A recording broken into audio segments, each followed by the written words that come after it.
Good morning, beautiful people. It is Monday, June 29th, 2020.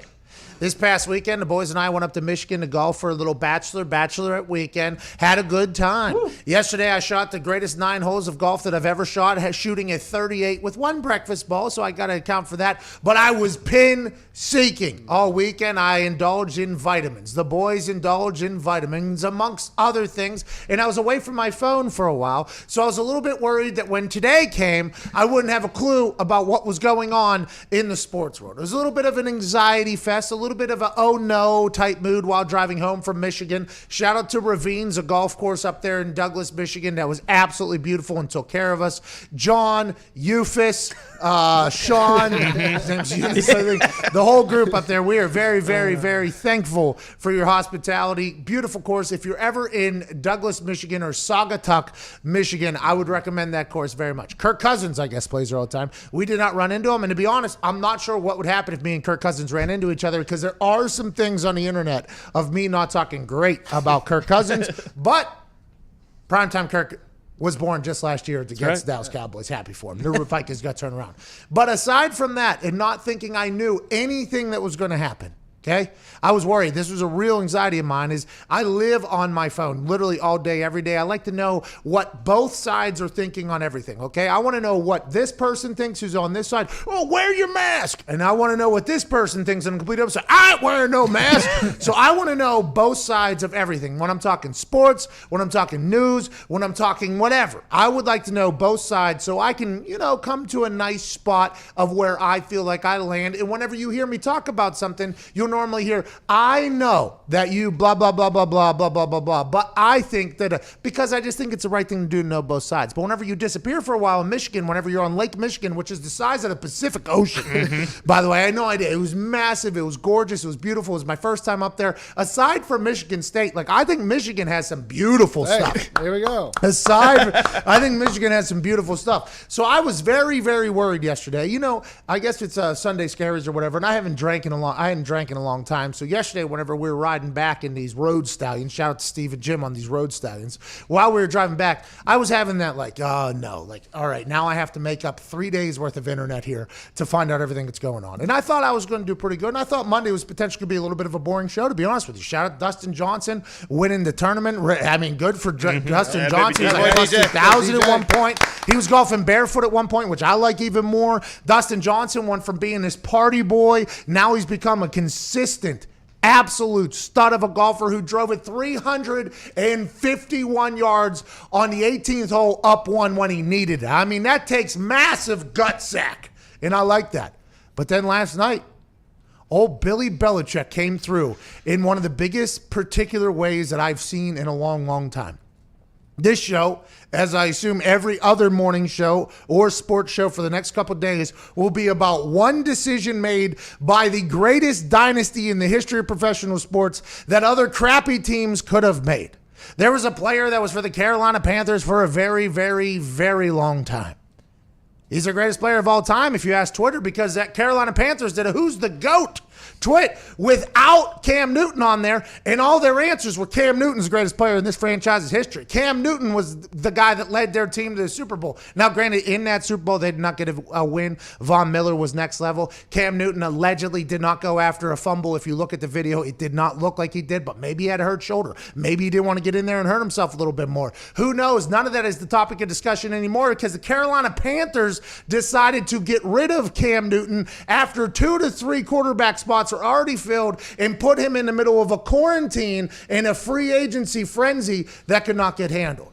Everybody thought the Chargers were going to be the team that were going to sign him because they were in the Tom Brady sweepstakes. They're like, well, Tyrod Taylor and Cam Newton are already boys. They're working out together. He's got to go to the Chargers. Tom Telesco, a friend of mine, came on this show and he said, aside from Tom Brady, we were not in the market for a veteran quarterback. We want to bring in a young guy. Would have been Tua, by the way. If the Miami Dolphins take Care Bear, we would have taken Tua. We felt good about both of those guys. Tyrod Taylor with them move forward. That didn't make any sense. We're like, okay, all right. Tom Telesco, you have your vision for your team. You do whatever you got to do. Who knows how many tickets you'll sell? You do your thing. Cam Newton probably moved on. Jacksonville Jaguars were like, oh, they got to sign Cam Newton. They shipped Nick Foles, a guy that they sent $80 million to just a year ago, up to Chicago to battle it out against Mitchell Trubisky, which nobody thinks will be a battle. That's going to be Nick Foles' job. Maybe the Jacksonville Jaguars, since they only got Gardner Minshew, who was a rookie sensation last year with his George, didn't win a lot of games, but showed a lot of promise for the Jacksonville Jaguars fans that they haven't had for a long time and ignited the fan base. So maybe Gardner Minshew's the guy, but they had no backup quarterback after you get rid of Nick Foles. So, you know what? Cam Newton has to get signed by the Jacksonville Jaguars. Jacksonville Jaguars instead, shout out to this guy, no offense to this guy, sign a Sky Cam, Mike Glennon. Nobody has a clue why. Okay, Cam Newton is still on the market. Then you're like, well, maybe the Cleveland Browns. Cleveland Browns got Baker Mayfield, but what happens if Baker Mayfield goes into the Baker Mayfield of last year? We know it's Freddie Kitchens, but what happens if Baker Mayfield stinks at football? You got a guy who's already working out with OBJ. You got a guy who was an MVP just 2 years ago. You got a team that's ready to go. If you bring in Cam Newton and the Browns, I think everybody in the AFC North will be like, going to be a tough AFC North with the Browns there. You bring in Jacksonville Jaguars, you bring Cam Newton in there, I think everybody in the AFC South would go, the Jacksonville Jaguars are going to be tough just because Cam Newton is a one-man show. It never made any sense that none of the bad teams, the perennial bad teams who could have signed him, didn't sign him, because now the art of hindsight, the greatest team in the history of teams somehow get better while all the teams that are bad get worse. Cam Newton goes to the New England Patriots on a 1-year prove-it deal, incentive-laden from $1 million all the way up to $7.5 million if he goes out there and dominates. The odds went from plus 120 to plus 100 for them to win the division, with the Bills at plus 160. Now they're getting into the Super Bowl conversation. And this one player that has had a hurt shoulder, he's had a hurt foot, he's gotten medically cleared by physicals. He's also a player that whenever he was put on the trading block by the Carolina Panthers, the Patriots actually reached out and said, hey, what's his physical? What's his medical? And then it came out, the Patriots don't mean anything. They were just checking because that's what they do for everybody. They want to see everything. And then as we watch the Patriots, this whole thing, we talked to a lot of Patriots. We listened to a lot of Patriots speak. Not a single one of them said Jared Stidham's our guy. Not a single one of them said said Jared Stidham's our guy. Bill Belichick on schedule release night was on with Rich Eisen, who had been nominated for an Emmy together for that Top 100 show. Rich Eisen goes, so, do you feel good about your quarterback room? Jared Stidham, no Tom Brady. And Bill, well, we like Jared, we like Moore, and we also like Jamar, and we got in there, and maybe we'll add some guys down the road. So whenever he said, maybe we'll add some guys down the road, I was watching, I was like, is that Cam Newton? I think actually the next day I came in and said, Bill Belichick left the door open to bring in another quarterback. And a lot of people were like, no. Bill Belichick was just talking about how there is no starters. You never know what's going to happen. I'm like, it sure sounded like he left the door open to bring in another quarterback. And is that quarterback Cam Newton? And then yesterday, out of a pure coincidence, the same day that their punishments from the NFL were announced, okay? It was like a Friday news dump, but instead it was on Sunday. The same day the NFL said we're going to fine them $1.1 million. The same day that the NFL said they were going to lose a third-round draft pick in the 2021 draft. The same day they were told that the Patriots television production crews will not be allowed to shoot any games during the 2020 season. The same day they were told the senior club officials will have required training on league operation game policies. The NFL basically said, as soon as all these things potentially, and also in addition, David Mondillo, who was suspended by the team at the time of the NFL investigation, by the way, he's banned from NFL facilities forever. So the same day that this whole Bengals Spygate 2.0 situation, the penalties are being laid down there. The Patriots just so happened to wait it out and drop a news bomb that absolutely destroys the penalty bomb and takes the distraction away, takes everything away, the attention away, and they now have Cam Newton, and everybody on earth who's a fan of any other team is like, son of a bitch! They're going to be good. Josh McDaniels, Ernie, Bill Belichick, they're going to figure out Cam Newton, who's 2-0 against the Patriots, by the way, 2-0 against the Patriots. They saw him play, and they said, listen, if we had that guy, do you know what we would do? Plus, you add in the fact that Lamar Jackson 1-0 against the Patriots, and you start thinking about how their offense is set up. They don't have a lot of weapons, right? They have Sanu.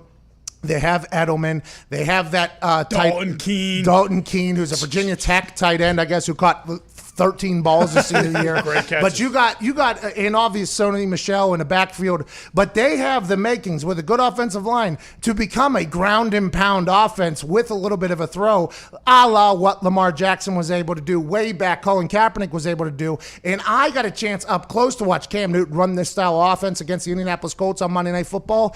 And I'll tell you what, that mother is tough to stop whenever he gets going. Somehow the Patriots make a move that nobody else was willing to do in the middle of a quarantine when they couldn't get their doctors on them. They somehow negotiate a deal for $1 million. $1 million they're paying somebody who was an MVP 2 years ago with a potential of it to go to $7.5 million. And somehow the greatest GM, the greatest coach of all time, the dynasty that we all thought was dead because they're going to have to play a guy who only throws pick sixes instead of him, now has a guy who was an MVP just 2 years ago, and all of a sudden they're better than everybody again. And welcome to the show. All the boys are here. At Nick Moraldo, at Tone Diggs, at Ty Schmidt, Jason McAfee, Viva Lazito, looking great. At Evan Foxy, how's it going? Was nice to get back into Michigan. And on the phones, 1-833-622-3331, Boston Connor.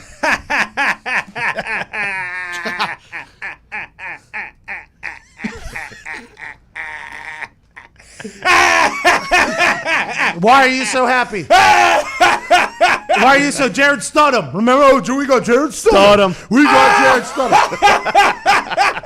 Yeah, it was better than having one Super Bowl MVP caliber quarterback in the locker room. Having two, and now that's what we got. Who's your other Super Bowl caliber MVP quarterback? Jared Stidham.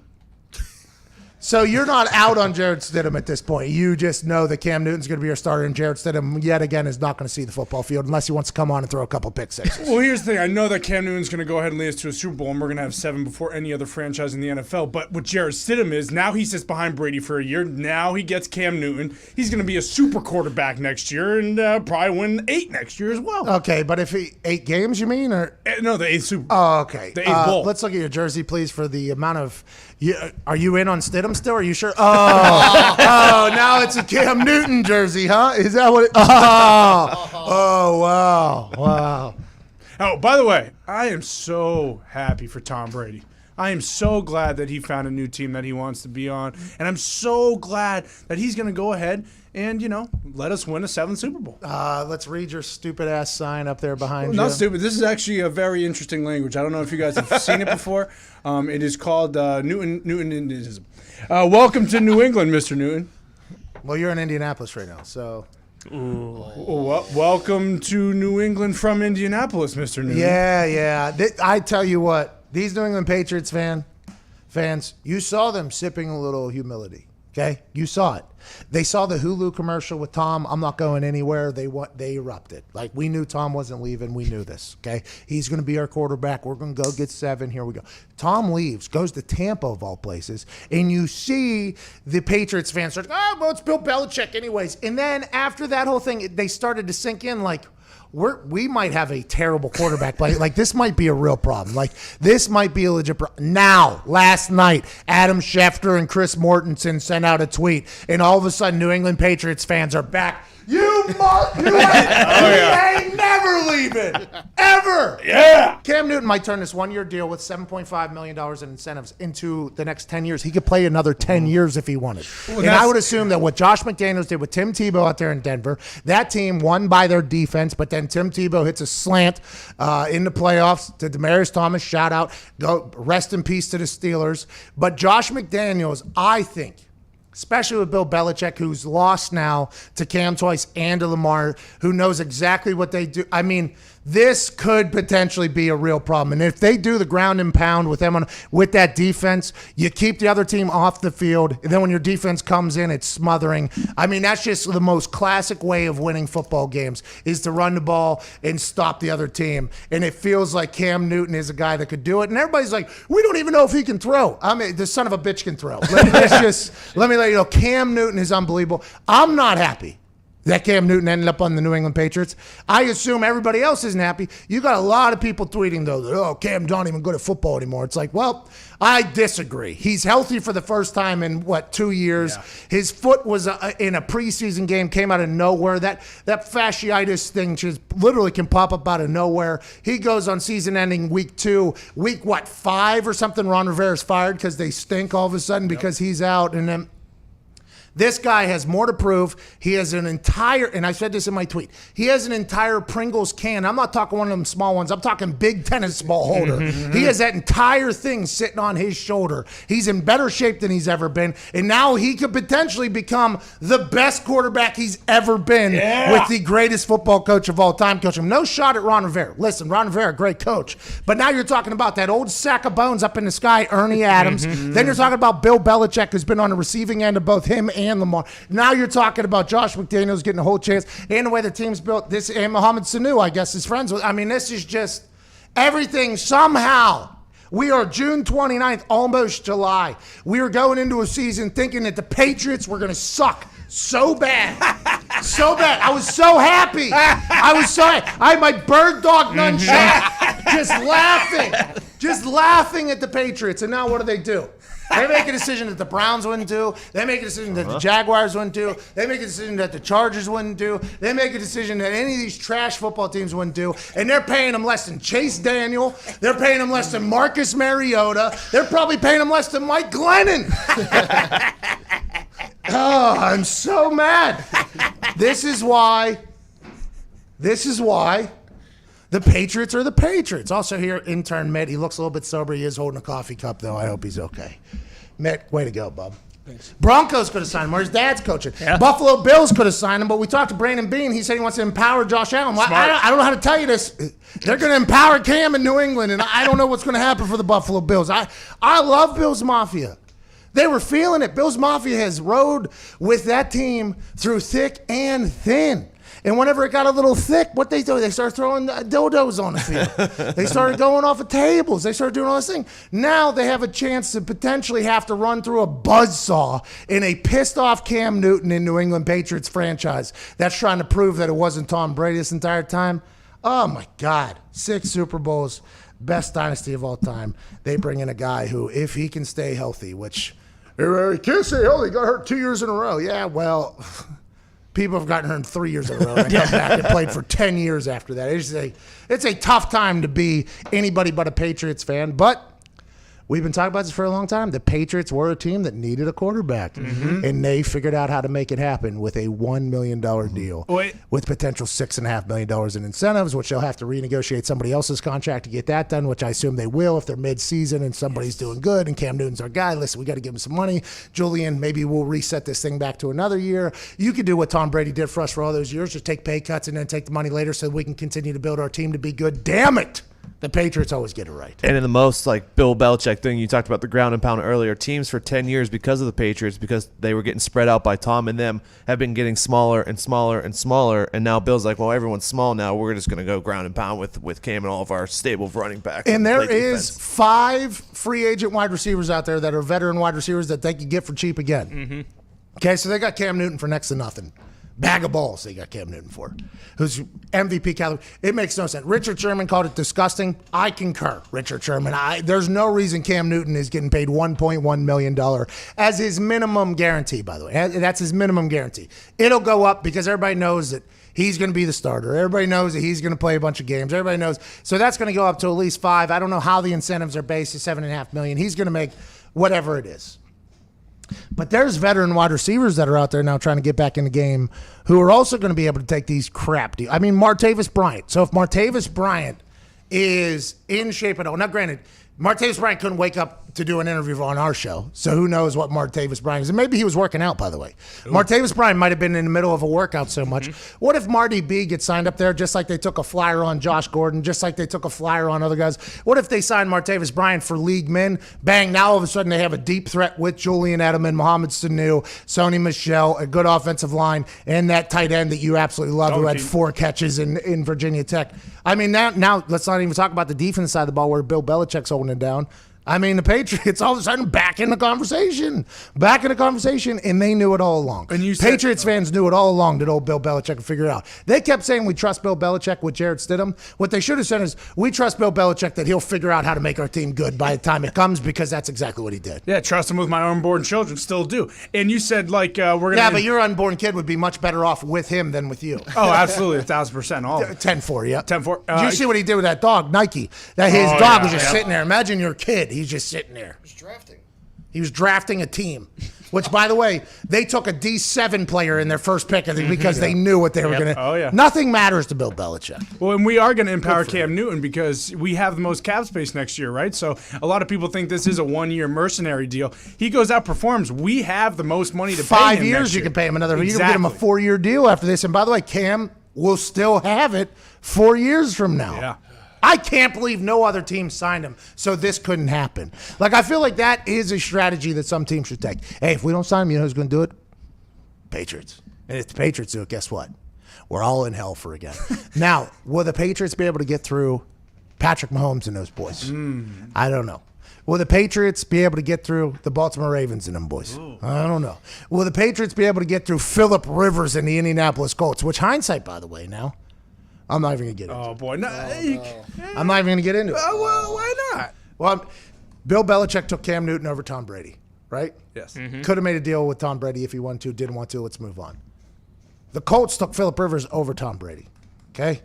So if you look at what Bill Belichick took Cam Newton over Phil Rivers, took him over Tom Brady, took him over Marcus Mariota. You could go through all these quarterbacks that were signed that Bill Belichick just sat back on, and then he said, you know what? I'll do Cam Newton June 28th whenever he's worth nothing. And the price of those. The price. Let's get to a break. Please, let's get to a break.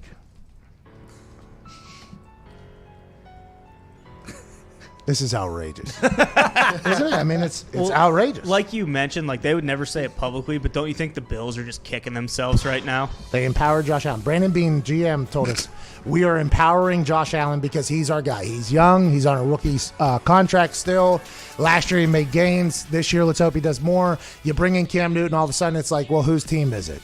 You have that Nick Foles, Mitchell Trubisky situation, which is going to be weird, by the way. That is going to be a weird situation in Chicago. It already is. Mitchell Trubisky's throwing with guys. Sure, Nick Foles is trying to.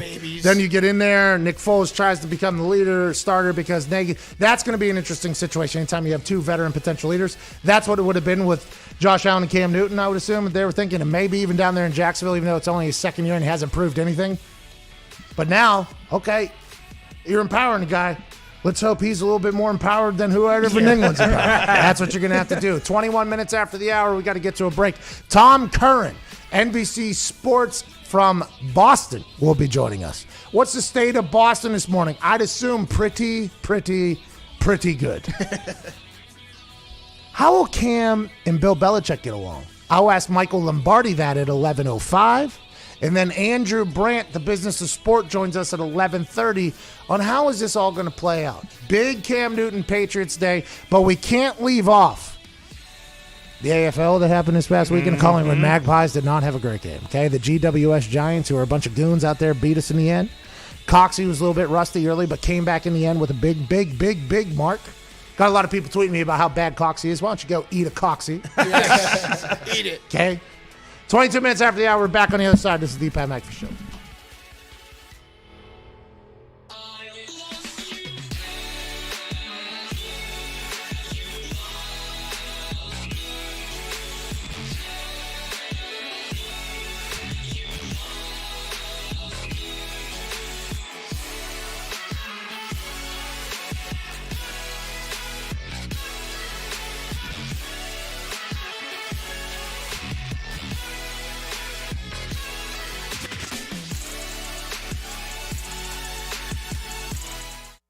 Hello, everybody. Mad Mel Kiper here, checking in from Kiper Industries this morning. As you can tell, it's been a tough quarantine for me.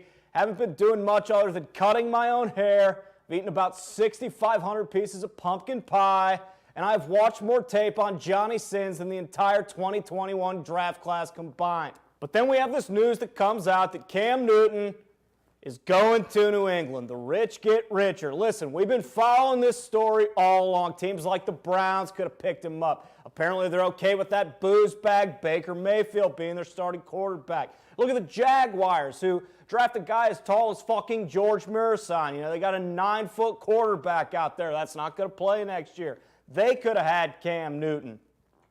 Then you got a team like the Chargers, who, you know, it seemed he fit that offense perfectly. Instead, they go with the surfer kid, the cool guy out of the University of Oregon, big laser rocket arm. I think they may be forgetting what Cam Newton can do.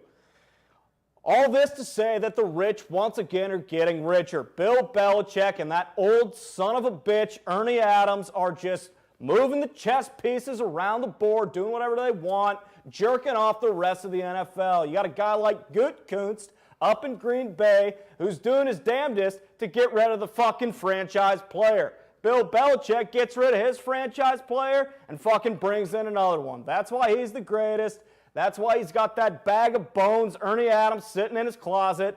And that's why, more than likely, the Pats will be returning to the Super Bowl in 2021. God damn it!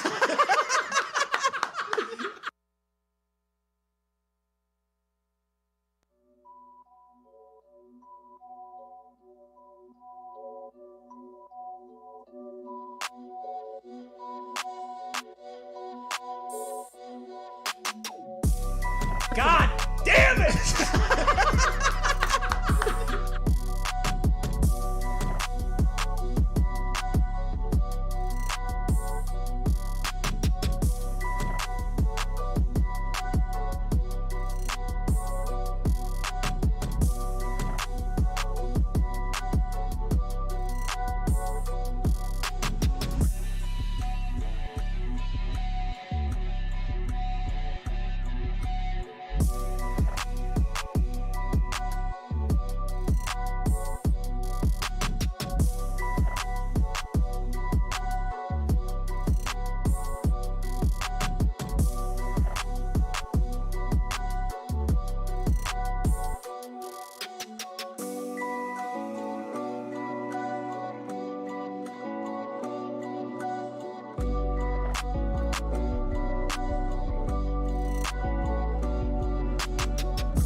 What's the number one sign of a bad home security system?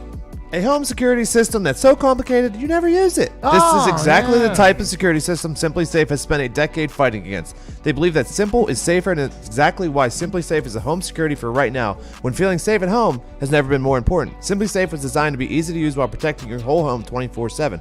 Order online with the click of a button, open the box, place the sensors, plug it in, and your home is protected around the clock. No technician or salesperson has to come in to your home. You don't need to pay any outrageous monthly fees or sign a 2-year contract. SimpliSafe was named Best Overall Home Security of 2020 by U.S. News & World Report, and their 24/7 professional monitoring and emergency dispatch starts at 50 cents a day.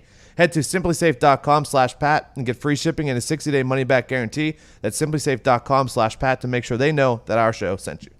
Shout out to SimpliSafe. Great reading there by you, Tone. Thanks, Bob. Want to really let you know that. We're gonna have Tom Curran from NBC Sports Boston. Is that what it is? Oh, yeah. Or New England? Boston. NBC Sports Boston. Yeah. So there's an NBC Sports Rhode Island. That's actually a great question. I do not know.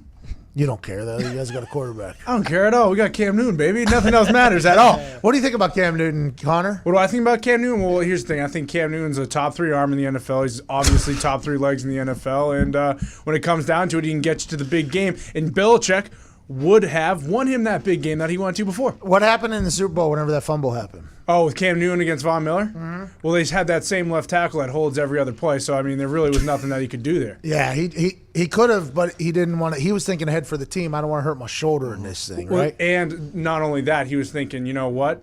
The 2020 Super Bowl, I'm going to be playing for the New England Patriots, so I don't want to hurt myself now for then. A lot of people are asking, would Cam Newton have taken this deal with any other team other than New England? Probably not. Probably not. You think? Mm-hmm. Even if there's nobody, no other offers? If it becomes mid-July, I think maybe he does. You know what I mean? Unless, is Cam Newton going to sit out a year? And if he sits out a year, what happens next year? Is he guaranteed to get signed? No. So there's a lot of people that are like, well, Cam's just not going to play this year. He's not just going to play this year. He's going to have to go in when somebody gets hurt, and they're going to have to offer him a deal or whatever. Now, June 29th, he has an entire month before training camp starts to learn that offense somehow. Oh, yeah. Now, it's going to be a tough offense. A lot of players have gone into that offense and not been able to figure it out who are very, very good. But I feel like Cam, very smart guy, he will be able to figure out that offense quickly. And, man, those reps in training camp, which is supposed to start July 28th, as I reported. I mean, this is going to be a team. All of a sudden, the Patriots are a problem again. It makes no sense. We thought this was going to be a year they potentially stink. There was thoughts that they might end up with Trevor Lawrence because all Stidham can do is throw pick sixes. Now, the thought might be you guys might have Cam Newton for the next 5 years, especially because you have the room to do so. Well, when we mentioned Bruce Arians changed his offense for Brady, McDaniel's going to change his offense for Cam Newton. Bingo. It's going to be a whole new thing. For sure he's going to change it. They'll still have the same lingo he'll have to learn, but true. Shouldn't be a problem in a month. Ladies and gentlemen, join us now from NBC Sports Boston, the hilarious and I'm sure elated Tom Curran. Yeah, Tom! Yeah! Tommy! Hey, you remember what he looked like? Hey, you look like a bag of crap the last time you came on this show. Now Cam Newton's on the show. We got button downs, we got glasses, we got hair. Now that Cam Newton's a Patriot, I mean, you are looking at. We got Emmys. Tom, is it a whole new world up there with Cam Newton being a quarterback? It has to be. It's funny because I was sending out resumes, seeing what else I could do. I mean, Amazon's hiring. The next thing you knew, they signed Cam Newton. I said, I'm back! Because here's the funniest thing about this, too, is, look, we know that the Patriots can't control the announcement. And this is what being cynical, Patrick. The Patriots can't control the announcement of the penalty being handed down, but they can control the announcement of Cam Newton signing. So that's why I look at this and say, do you really want Cam Newton to be your quarterback? Or did you see this as a tremendous opportunity? When you take those off, I'll put mine back on. Did you see this as a tremendous opportunity to do one of those wag the dog situations and drop something in Newswise that's going to be able to be digested instead of rehearsing and rehashing all of Bill Belichick's prior transgressions because of this third-round pick penalty for filming in Cincinnati? And the thing about that is, I mentioned it earlier, quite an interesting timing thing here by the Patriots. That's what I'm saying.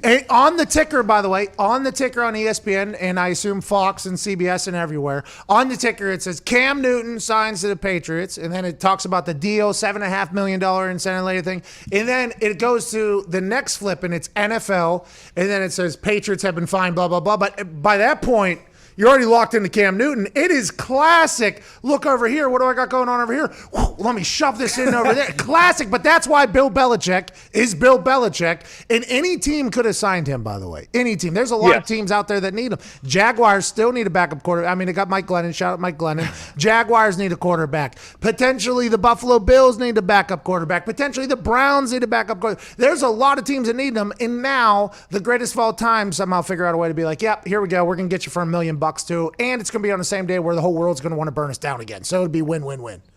It is win-win-win. Here's the thing. In mid-April, I would continually ask, because the Cam Newton conversation would resurface and resurface coming up to the draft, as to whether or not the Patriots, who seem the most ideal fit of all the ones you mentioned, because they just have Jarrett Stidham, who's a fourth-round pick with upside, and Brian Hoyer. So it made sense. And I would circle up and ask, am I safe in saying this isn't going to happen? You're safe. You're safe. You're safe. Don't worry about it. And these are with people who would know. But I think the price dropped enough with Cam for the Patriots to say, you know what, if he's going to play under our numbers and if he's going to be able to come in here and embrace the opportunity to compete, then let's do it. So I think Cam had to get his mind around it first for the Patriots to then make that move, because he's working on about a 1.05. He's definitely working on the minimum, and everything is going to be not likely to be earned in incentives because he missed so much last year. That's the only way they could get this done, because they're so tight to the cap. There's no chance that Jarrett Stidham's the starting quarterback this year, right? Is that how everybody in Boston feels? There's no chance that this guy, when we have an MVP caliber guy that's about to learn the offense in the next month, hopefully, he's going to join. I assume him and McDaniels are going to be on the call. I assume he'll be able to figure it out. But when you look at Cam Newton as a player, if he's healthy, you talk to Ron Rivera, you talk to Greg Olson, you talk to anybody that played with Cam, they're like, hey, if Cam is healthy, this dude is a different animal. And I agree, because I got a chance to watch him do that. There's no thoughts in Boston that Stidham's going to be the guy, right? And Cam's going to be his backup. There's no chance in hell of that. This is what I said last night when it came up. 70% of Cam Newton means it's no contest for the other two guys. But you got a guy who's coming off a Liz Frank last year, 2 straight years with a shoulder. And you've seen it. I'm not Tom House over here, but Cam has about 97 different release points. His footwork is a mess. He tries to jam it into weird spots. Those are things that are the antithesis of what Belichick looks for. He's only been over 60% passing 2 times in his career, Pat. So it's going to take a mental shift, which you were alluding to, but that was coming anyway. It's going to take a philosophical offensive shift where they're going to challenge more on the outside and use the quarterback as some kind of a threat on the edges too. Cam can do that. I think Stidham can do that. Okay, so enough with the Stidham talk. Okay, this guy. Fair enough. No, you're in Boston. You got your boots on the ground up there. You're hearing more than I am. Andrew texting saying, hey, am I safe saying this? So you got some really powerful people. But let's just assume that Cam Newton is the starter. Okay, let's just assume. Okay, that's fair. Let's assume Cam Newton's the starter. He's 2-0 against the Patriots, right? Lamar Jackson 1-0 against the Patriots. Do you think there's a chance that we start seeing a little bit more of that style offense out of Josh McDaniels, a la what he did with Tim Tebow when he was in Denver? And if that's the case, if they're going to take advantage of everything Cam does, are they just going to go to the Super Bowl again? Is that what's going to happen? Are the Patriots just going to go to the Super Bowl again? Is the defense good enough to be able to make it if they're on the field a lot? First part of the answer, yeah. They're absolutely going to morph the offense. I don't know if it's going to look exactly like Baltimore and do as much read option as they can. I mean, Cam, part of the reason he's been in decline is he got the hell beat out of him, and they didn't give him enough protection. Said, okay, you're a big guy, you can take the beatings. So we'll see if he can be that guy. Will they go to the Super Bowl? Pat, they lost Gronkowski and Brady, okay? They never have replaced Gronkowski. That was present last year. They have 2 rookie tight ends who are coming in to replace. They lost Jamie Collins and Kyle Van Noy.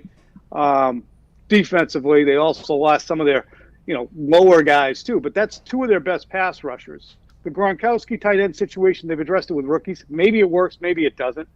They really didn't do anything at the wide receiver spot to get better.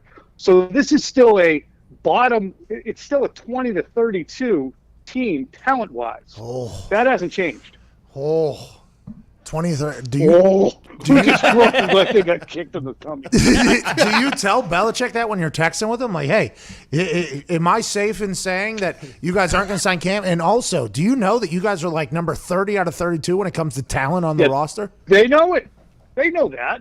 you can't swing and miss as often as they have in the draft in the last few years, or ignore the tight end position and believe that you're in a great spot. I mean, the only guys they brought in, Pat, in addition to Cam Newton, are Bo Allen, Demir Bird, Adrian Phillips, who could be a good player, and Danny Vitale.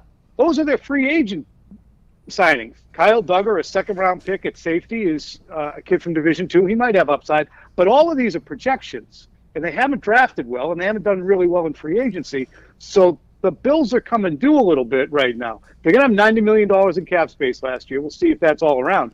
But this is a full-on rebuilding year. Oh, so you're thinking this year is a year for them to set up for next year. And is this ultimately going to be a year where they have to decide whether or not Cam Newton's going to be their quarterback of the future? Do you think that is 100% what it is? Look, here's the upside, and I know you don't want to talk anymore Jarrett Stidham. So I just think there's no conversation between Jarrett Stidham and Cam Newton. This isn't even a conversation. Right, but I could be wrong. If he plays, but he's got that whole 2 years in the system head start mentally, and yes, that's a big deal. So he knows how will James White and Julian Edelman, the most valuable offensive players the Patriots have, work with Cam, who's more of a drop back, set his feet, browse around. It's not a rhythm passing offense that he excels in. So I think Stidham and Hoyer have that huge advantage in it's going to look better quite often in practice with him doing it, with those guys doing it, than it might with Cam. But then when Cam gets on the field, he'll do shit they can't do. He does stuff that nobody can do, especially if he's healthy and he feels like he's on his way. How long do you think this conversation had been happening? Because when Cam was allegedly on the trading block after the Panthers told him you're on the trading block, and then the Panthers made the announcement, by the way, that we have allowed Cam's people to seek a trade. One of the only teams to look into his medical at that point was the New England Patriots. And then whenever everybody brought that up, we're like, oh, the Patriots are potentially interested in Cam Newton. Just like you, we were all told, no, not interested. Yep. Not interested. Exactly. Has that been going on for this entire time? They've been in touch with his reps, like, hey, what number is he at now? What number is he at now? And then when it got to a point, they're like, all right, let's do this with incentives. We can figure it out. Is that how it went? Pat, you were in the league, and you have probably great relationships with these guys on the business aspects of how the Patriots and other teams do business. The Patriots are weird. They don't talk to anybody. They just leave it alone. They'll put something out there. They might stay in touch. I'm sure it was Caserio was mainly the guy talking to Bus Cook. And they probably just wait for guys to sweat. So Cam was probably starting to sweat. It's almost Independence Day. He's got no job. He's got no prospects. And the Patriots, I mean, I swear to God, I think it has something to do with the timing. Absolutely, to me, has something to do with this penalty coming down. Were they going to do it? I think that they would take that run. The thought of Bill Belichick sitting in his office, when's the NFL going to announce these penalties? Sunday, May 28th. A third-round pick? Are you kidding me? For our documentary. Just sign Newton. I don't get Cam in here. I'll listen a whole week of deflate game. $1 million. I'm going to have to answer those questions. Sign Cam and tell Cam to stop doing his YouTube immediately. He can release one more piece of content, and that's it. What a moment. You got to feel good in Boston, though. Our guy over here, Boston Connor, he has last week he was 100. Yeah. Last week he was 100% becoming an AFL only fan. He had completely forgotten about the NFL because it finally hit him that the Patriots weren't going to have Tom Brady quarterback. Like, I think he was like living in like a delusional world. It won't happen until we see it. Then they put Tom in that Tampa jersey on the internet, and he's like, oh my God, this is real. And he's only 25 years old. So he's only known the Patriots being dominant. So I think for the first time, maybe last week, it hit him where he was like, oh man, we're probably going to stink. And then Sunday, bang, he's all the way back. I assume that's how all of Boston is. No, they're not. You know how jaded we are up here, and Connor, you know that too. I mean, people look at Cam Newton, they see hats, they see a guy who didn't dive on the ground for a fumble in the Super Bowl, they see a guy who's not been that accurate and hasn't been that good in the last couple of years. It's a cynical place. It's cold. Jared Stidham threw a pick six. What was that? Jared Stidham, his last throw. His only throw. His only throw is a pick six. What are these? Oh, you know what? Though in practice, though, they say he's a good guy. They say, like, what could you potentially be cynical about when it comes to Stidham versus Cam Newton, even for the most cynical city in Boston? You know, it's. I mean, they're going to be cynical. He's going to come in here with his hats and his scarves and his goofy glasses, and the next thing you know. So, I mean, I'm fascinated to see how this plays out over the next month and how it plays out in the first couple of weeks of camp. Who's taking the first team reps? Because it has to be Stidham. Stidham has to take the first team reps coming into camp. I agree because he knows what the hell he's doing. Yeah, so he's going to get his ass beat.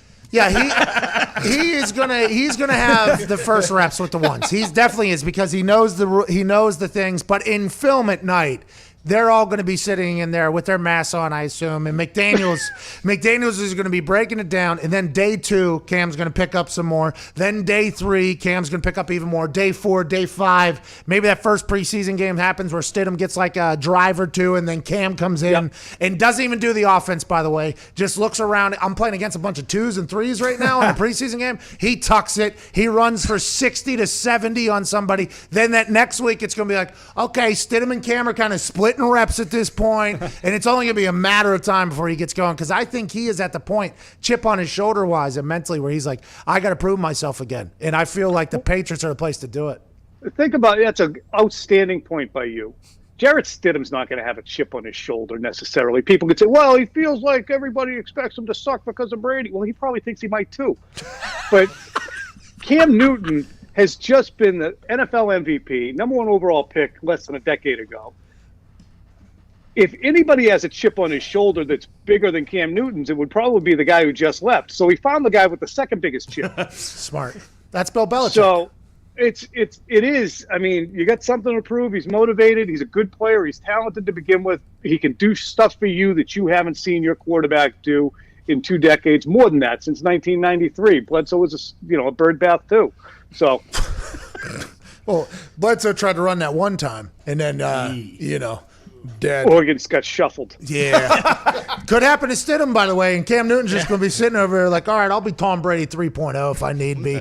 Tom, I can't thank you enough for joining us. I absolutely love the way your brain works, buddy.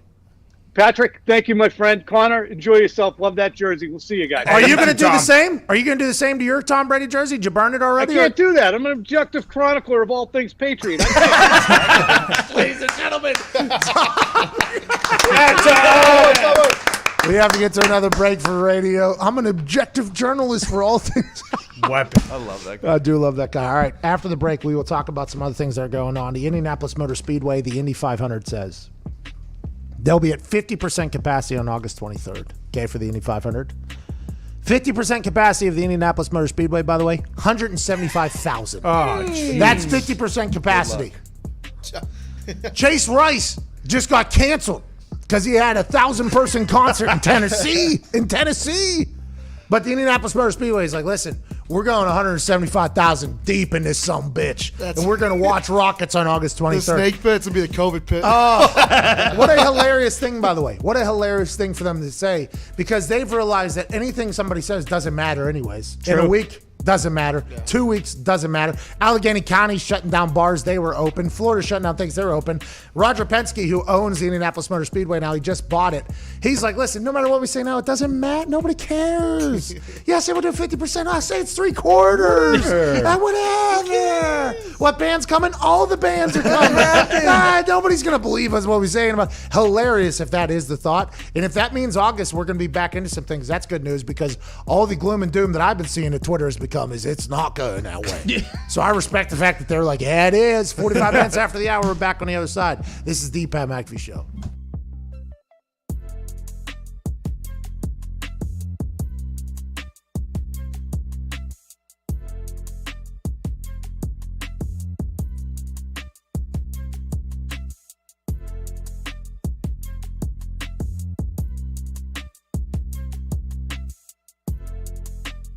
This is Remember the Titans.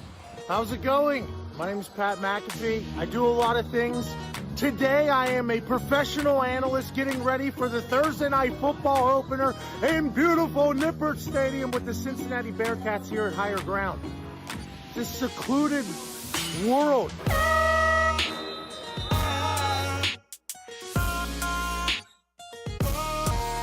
Good squad, good place. Excited for this morning practice. I'm obviously unbiased, but I'm pulling hard for Cincinnati to do well on Thursday night. I like to say, only clipboard quarterback, man.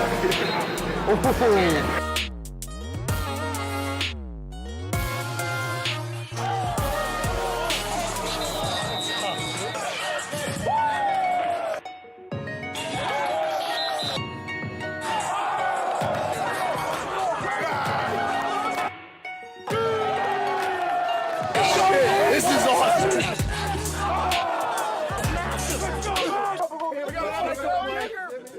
And we got hopefully a future NFL kicker. Let's see what you got. Come on. This is great for the brand. This guy's an athlete. Athlete.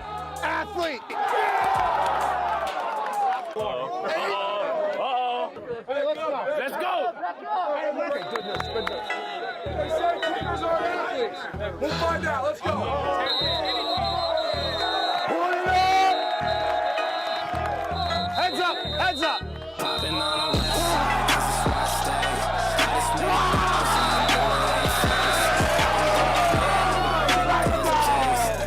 Hey, I appreciate that. Thank you so much for the hospitality. Have a great day. Let's go get away.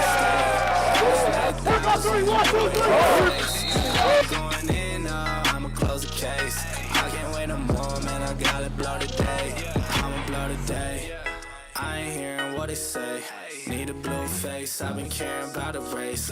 I've been trying to eat. I need more than just a taste. Now they trying to talk. Oh no, they should know their place. Man, I'm ballin'. This ain't cap, baby. Now I feel like calling. From the O, but I got the music poppin'. All the time, man, it started to get obnoxious. Now I gotta drive down, feeling nauseous. Gotta drive top down, then I hop out. I've been feeling hot now. Thank you. Okay, let's get the after. Yeah, you got it. Appreciate you coming. Thank you. This has been so cool to see. Whenever we were driving out here into the sticks, my boys and I from Indianapolis, we were told by Coach Fickle it was a 40-minute drive from where we live. Absolute lie, hour and a half out here. But as we were getting out here, we didn't know what we were gonna show up to. And this is such a cool scene here. I remember whenever I was in college, we won a lot of games, beat Cincinnati a couple times. It was a great day. But I remember my boys, right? Like I still am in touch with them every single day, every single week. We had this moment where we went from boys to become men. And you guys were a really young team last year, but got to experience a lot of wins. Like now the expectation level are high. And I can't wait to talk you all up on Thursday night against UCLA. UCLA refused to respond to my tweet. So I am a Bearcat fan on that opening night, and I cannot wait to watch you guys dominate.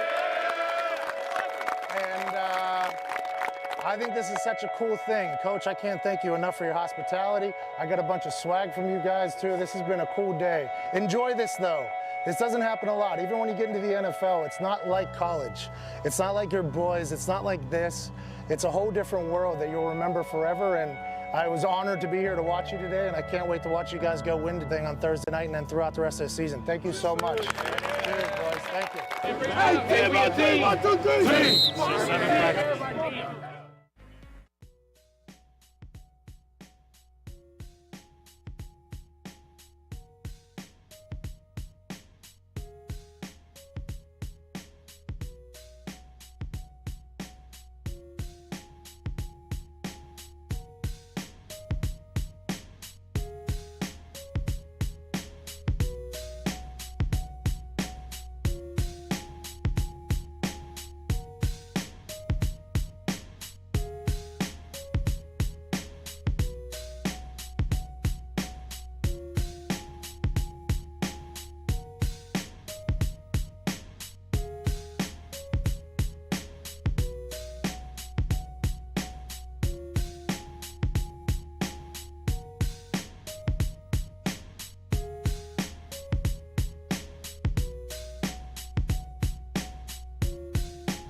Welcome back to the Pat McAfee Show here, 51 minutes after the hour. We are on the march to 1 million at youtube.com/the Pat McAfee Show. Where are we at, Foxy? What number are we at? 832. 832. Woo! Hey, that's not bad. 168 away, 168,000 away. That's a rather large amount of people, but I think we'll get there at some point. It's been a hell of a first hour here talking about all things Cam Newton head to the Patriots. Just talked to Tom Curran from NBC Sports Boston. He said that, a lot of Boston fans are a little bit cynical because of the way Cam Newton, dresses, acts, the fumble thing. But I'll tell you what, Brian Hoyer threw 7 picks for the Colts last year. Stidham threw a pick 6 in his only pass attempt. Cam Newton is a former MVP. If I'm in Boston, I am getting this stick out of my ass about Cam Newton, and I am pumped to be a relevant football team again. Yeah, seriously. You don't like the hats, you don't like the glasses. Sit down, shut up, and watch them win in football. Is that your message to all of New England? That's my message. You don't like Cam Newton? Do you like winning? Do you like winning? Do you like winning? Yeah, you do. So shut up. Whoa. What if he's not starter? What if Jared Stidham's the starter? How do you feel about that? Put in Stidham, baby. Stidham. It does feel like there's a reborn Connor Campbell in this entire thing. It feels so good. AFL, you weren't kidding. The AFL was about to become my number one sport if the Patriots didn't get this done. I will say this, dude. I will say this. I asked you not to come to work today because I thought you were going to be insufferable. Mm-hmm. You've been rather, not palpable. You get it. You've been bearable. You've been rather bearable today. Which is weird because most days. Not bearable. Yeah, but this weekend, or not this weekend, this season though, whenever if Cam Newton just, what if week 1, think about this. Week 1, he rushes for 150, 160 yards, probably throws for 2 touchdowns. Yep. Patriots win 28-13 or something like that. Think about what that son of a bitch masshole is going to be like back here. Just think about what that guy's going to be like. It's going to be all over. Patriots tend to start slow, so this would be a complete opposite thing. But the Patriots are all the way back, just like that. And he was sitting out there for everybody to sign. Yep. Everybody could have signed him. And this is why the Patriots are the Patriots. And this is a bummer. I'm going to be honest. This is a bummer. Such a bummer. Great. Oh, I feel bad. I really do feel bad. Still got to beat Patty Mahomes. Still got to beat, by the way, let's not get crazy, Fitzpatrick in and week Tua, 1 is Fitzpatrick. Josh Allen. That's right. I mean, Sam Darnold's not going to get modded this year. Even though the Patriots are now the favorites in the AFC East again. It doesn't mean it's all she wrote. Michael Lombardi joins us in the next hour, as does Andrew Brandt. This is the Pat McAfee Show, Monday, June 29th. Listen, I can't fucking take it. The more and more we talk about it, the more and more I just know, beat drop, please. Dance with me. They're going to be so fucking good. Yeah. Mm-hmm. Yeah. And everybody's on TV saying, I predicted it. Like, I'm sure we at some point said that Cam Newton should go to the Patriots. And I assume it was months ago. And I could just sit up here and say, well, it was before everybody else. But, I mean, this is a real thing. Like, Cam Newton was just sitting out there. And if you look at the internet at all, which we do, it looked as if Cam Newton was ready to fucking go. Like, it looks like he's doing these one-arm push-ups on his bad shoulder while stretching out his left hand while he's doing one-handed clap push-ups, basically. Then he's throwing the ball to everybody. Odell, you got Muhammad, you got the whole crew, and everybody's like, hey, Cam looks unbelievable. Cam looks unbelievable. And then he got this quarantine happen where people can't meet him in person to see what's going on, and he just so happens to plinko right down to the fucking Patriots. How does that happen? How does it happen? This is a bummer. Thought the Patriots were going to stink this year. Yeah. Was excited about it. Not going to lie. Was excited. Have nothing but respect for Bill Belichick. Have nothing but respect for what they've done for the last 20 years. Greatest dynasty in the history of professional sports. Oh, yeah. Bar none. Not even another question. Okay? And maybe I didn't even know a professional sport existed until a couple months ago. All it was football, so maybe I'm wrong. Maybe there is a professional sports team in some sport that I've never heard of that might have had a better run than what the Patriots have just done. But whenever you talk about parity, the NFL is all about parity. And the fact that they were able to be that dominant for that long makes you go, fuck, they were doing it. But now that we thought it was over, it was like, all right, good. All good things must come to an end. Good for them. We'll no longer be held fucking hostage by this team in New England. We'll no longer have to just hear from these Patriots fans every February because they honestly, if they're not in the Super Bowl, is more weird than if they are in the Super Bowl. Like, it's a weird thing if they're not in the Super Bowl. Finally, we're at the point like, okay, now with Cam Newton, the addition of Cam Newton, who knows what Josh McDaniels, Ernie, and Bill Belichick are going to be able to do with him. He might be his best fucking player he's ever been, and this team might just become yet another run for another 5 years, and we're just going to have to sit here and deal with it because the teams that we like Okay? Could have signed him and chose not to. So now we just have to look in the mirror and say, hey, maybe it's fucking our fault. And it is. And if this goes on to win, I would like some motherfuckers to be held accountable. The Khan family down in Jacksonville, I would like them to, anytime I hear shit from a Patriots fan, I will direct it straight to the fucking Khan family and be like, listen, this is your fault. Okay? You signed Mike Glennon, I like Mike Glennon. You get rid of Nick Foles, you keep Gardner Minshew, I like them. But look what you fucking did to all of us. Now we have to deal with these Patriot fans for another 5 years. The Browns, same thing. You name it, the Chargers. I'll tell Tom Telesco, this is your fucking fault, Tom. You hear this bullshit we're hearing? What's that? That stooge Ryan Pace. Oh, here we go. Brings in Nick Foles instead of, all these teams, whenever we have to deal with this Patriot fan base being an absolute fucking just shoving it right down our faces, which they're going to do. Oh, yeah. They're going to do. Oh, you thought Tom Brady's gone, blah, blah, blah, blah, blah. They get another. They're only team in history to lose an MVP and replace it with an MVP. Only team in history. And all these other teams could have saved us from what's going to happen potentially, and they didn't. So anytime I hear any shit from a Patriot fan, I'm just going to direct it directly at the Jaguars Twitter account, directly at the Browns Twitter account, directly at the Chargers Twitter account. Hell, fuck it, the Raiders Twitter account, Colts Twitter account, Bears Twitter account. I will send them at fucking everybody because we are going to have to deal with this because I think this is going to be the best Cam Newton yet. And with that, there was a question this morning on Get Up. Would you rather have Tom Brady on the Patriots right now or Cam Newton? And that was a real question that people had to really think about. And I'll tell you why. Because Cam Newton has a chance to be fucking unbelievable. Oh, yeah.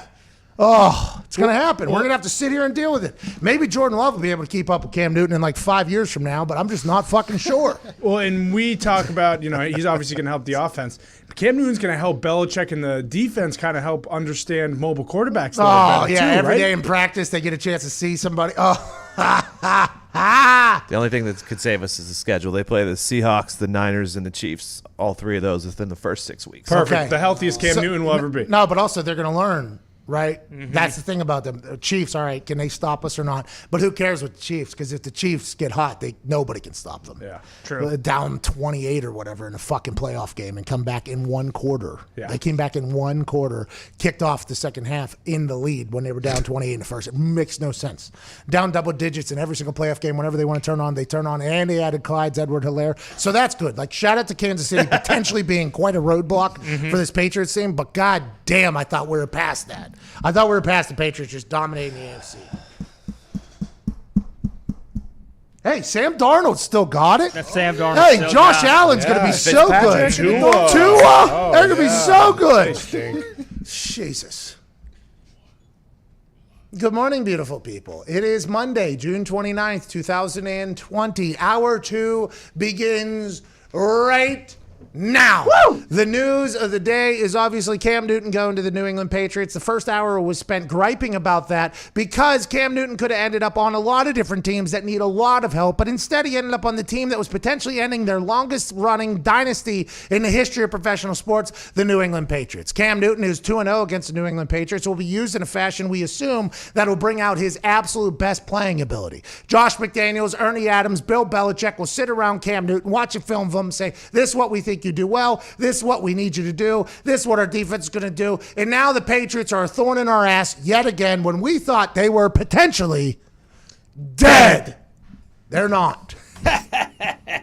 For $1 million, that's the laugh of Boston Connor, who was moved on to the AFL, who's back in the NFL now because the Patriots are all the way back. For $1 million, they signed Cam Newton, who was on the block for anybody to go and get for weeks at this point. He was showcasing his ability on YouTube, on his internet pages, on Twitter, on his YouTube, which has great vlogs, which we can't use because somehow Fox Sports come in there and strike us down for using them. Foxy played one earlier, probably going to get a strike on this, Foxy. You got to remember that. That one's been good. Okay, maybe. Hopefully. Maybe. We are not 100% sure. But he looks better than he's ever looked. The Patriots now all of a sudden are back in the conversation for the AFC hunt. They're going to have to beat Patrick Mahomes and that Chiefs team at some point. And Lamar Jackson, let's not fool around. He is the MVP. And Phillip Rivers, let's not get crazy with the Indianapolis Colts. They are hungry for a ring. But damn it, when we thought they were dead, they make a move on the same day that their penalties be announced. So those get buried. The Patriots are right back in this thing with Cam Newton. Newton. Joining us now is a man who worked for the Patriots for a long time. His son coaches for the Patriots. He was a general manager in the NFL. He was a consultant in the NFL. He was a consultant in the AFL. He has a show on a gambling channel. The man knows everything about everything. Been there, done that. Let's talk a little bit more about the Patriots not being dead and being all the way back with our friend Italian Mike Lombardi. Happy 4th of July week. Hope all is well. It's not. Okay? You and I have talked about this. We have talked about this on numerous occasions. When Cam Newton was put up for trade, right? It was terrible timing. It was right before the quarantine. There was already spots up there, so the Panthers kind of screwed him a little bit. Then they cut him. He doesn't get signed anywhere. There's numerous landing spots that we've all talked about. Chargers, we all thought. Jaguars, we thought. Maybe Miami if they don't sign Tua. Maybe the Browns because they need a backup. Maybe the Steelers because they need a backup. Maybe the Bills because they need a backup. All these places shot it down. Brandon Bean, Bills GM on this show, is like, we want to empower Josh Allen. We don't want him to think that there's competition. Well, heads up. There's competition in the AFC East now, and Cam Newton's been signed for $1 million to the New England Patriots. What does this do for the New England Patriots? Because I'll tell you what the odds makers at all these sports books have done. They're back in this entire thing. They're going to win the AFC East in their eyes, and it makes a lot of sense. This guy is a player. How does Bill make this happen, and why is it on the same day that the penalties are being released so nobody can talk about those? That I can't answer the penalty one. I Yeah. don't know about that. However, that being said, Bill Walsh used to say all the time when I worked for him at the 49ers, he said, the NFL always gives you a chance to get better. You just got to be willing to take advantage of it. And teams like the Bears and the Chargers and the teams you all talked about just had no interest in taking advantage of it because of the persona of who Cam is. Cam is such an alluring figure. When he walks in a locker room, people know he's the man. I mean, you've stood next to him on the field. I mean, when I stand next to him, I think he's a defensive end. He doesn't look like a quarterback to me. He looks like a defensive end. Unbelievable. And he has charisma. He has the it factor. Nobody knows what it is, but if he's got it. So you're 100% right. When he walks into a room, it is his room. It's his room. And so if you're Ryan Pace in Chicago and you're protected MVP Mitch, you can't bring in him. So you give Nick Folk $17 million as opposed to paying Cam, and there's so many quarterbacks. So I think Belichick was the last chair standing. I mean, he just waited out, and I've been saying this all along on my show. I thought that they were the best betting odds of any team because I think at this point when there's no money on the table, you're better off taking the best situation, not a phony deal. And that's what he did. He took a deal. He's all in. He's told them, hey, look, I don't want to be talked about the starting quarterback. I want to earn my way. He's got that giant chip on his shoulder. And, what they've been able to do is lose one MVP and gain another. I think was a really smart move on their part, one I've been saying for the last month or two. Yeah, and I'm sure you've had conversations with your kid who's still in the building, and you've done some advising. Actually, no. Actually, I don't talk to my son about those things. He's usually, like last night, he got the phone call. We're out having dinner, and somebody from the Twitter universe called him and said, hey, I heard you got Cam Newton. So he found out about it just like every other. Yeah. So, but I mean, I have conversations with other people in that building that relate to that. Yeah. So they were one of the first teams and only teams. I talked to Tom Curran about this from NBC Sports Boston. They were one of the only teams who did a physical health check on him whenever he was up for trade. Then conversations started speculating. They're like, all right, Patriots are going to bring in now. I don't know what the Carolina Panthers were expecting in trade bait because they basically told everybody they were going to cut him in a couple weeks, so nobody was going to trade with them because of that. Then when he hits the free agency market, why do these teams that you talk about whenever Bill Walsh says the NFL will give you a chance to get better and you just choose not to? Jacksonville Jaguars. They could have done it. What is it strictly because the persona of Cam Newton? They're scared he's going to come in here and rattle some. Like, what do they think it's going to be? Like, hey, we're trying to get better. And sometimes, by the way, the people who are really good at stuff, they happen to have a personality. You know why? Because they're really good at stuff, and they've always been able to do that. It's like, why is that such a punishment? And will Bill, Josh, and Ernie make him his best player yet? Like, accept his personality? Because it does feel like that's what the Patriots do almost. Yeah, I mean, they're not going to stifle him. They didn't stifle Randy Moss. But what they will do for him is they will run an offense that's conducive to what he does really well. The guy's thrown 182 career touchdown passes. 61 of those touchdown passes have come on third down. So he's a dynamic player on third down, not just with his arm, but with his feet. He's got, he runs the ball on third down quite a bit. He's got 1,600 yards rushing on third down. And he converts it 63% of the time when he runs the ball on third down. So that's a whole other element that opens up. Now, Cam's not Brady in the sense he's going to be a 70% completion or 67%. Cam's always been in the high 50s. But what you get with Cam are other things. You get power. You get that ability to run him a little bit. You get the loose plays. And you get the red zone. The Patriots, what people don't realize about the Patriots last year, they're 15th in the National Football League in red zone offense. That's historically bad for New England. Cam will make them much better. It just doesn't matter because if you stop them, you can have the perfect this is just like Lamar. You can have the perfect defense called, but if you can't tackle the guy, there's nothing you can do. I would assume that Josh McDaniels, who did a little bit of this with Tebow at Denver, right? A little play action RPO thing. I would assume that Josh McDaniels, Ernie Adams, Bill Belichick saw what Lamar was able to do to everybody last year, saw what Cam Newton was able to do to them twice, and be like, hey, this game is kind of changing back to a powerhouse. And in the AFC East, they've all tried to get to the quarterback, so they might not even be able to handle a ground and pound at this particular moment. I mean, it feels like it's setting up for a Cam Newton maybe having his best year yet with Josh.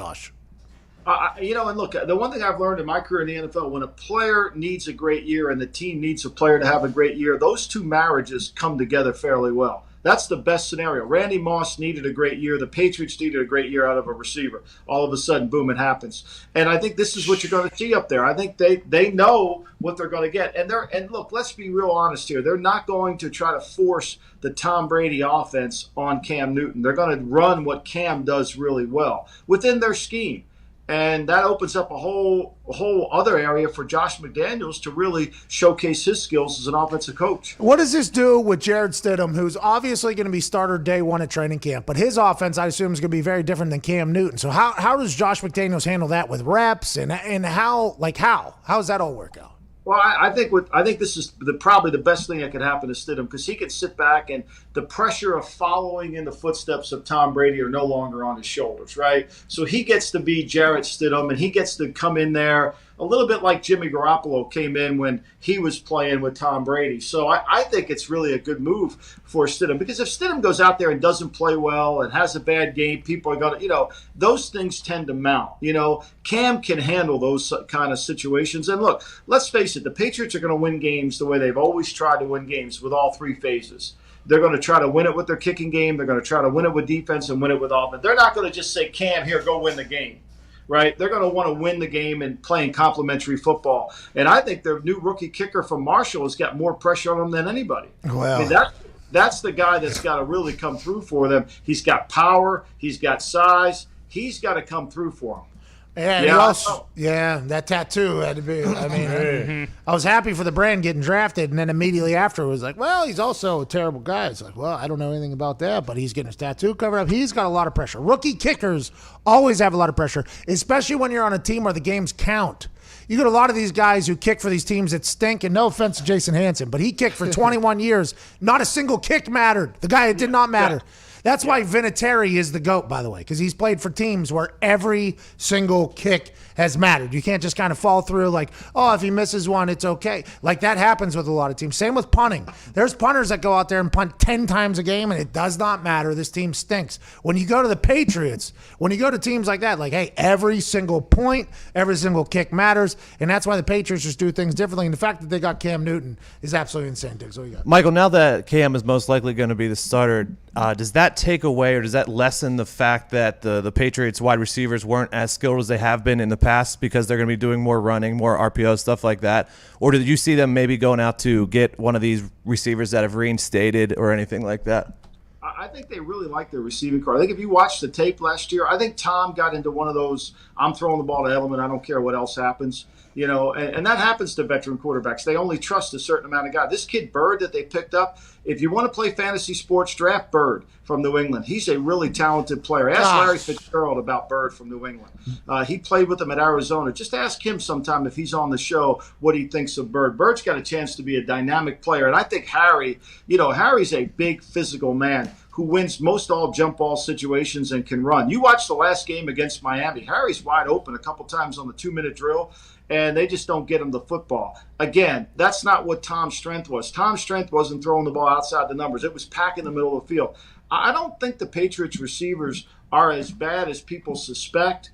Now they've got to perform, but I think they're a little bit better because I think when you watch the tape, guys are open. You know, what I say about receivers, if no one's open, we better fix our receivers. If somebody's open, we might have a chance. That would happen last year. We need you to be faster, more explosive. I need you to run better routes. Can I give you what he tells us? Here, look, okay, let me tell you. Catch the ball, run with it, and block. Those are the only 3 things you have to do, okay? Period. Who's that, Bill? That's Bill? Yep, that's Bill. Catch, run, block. Okay.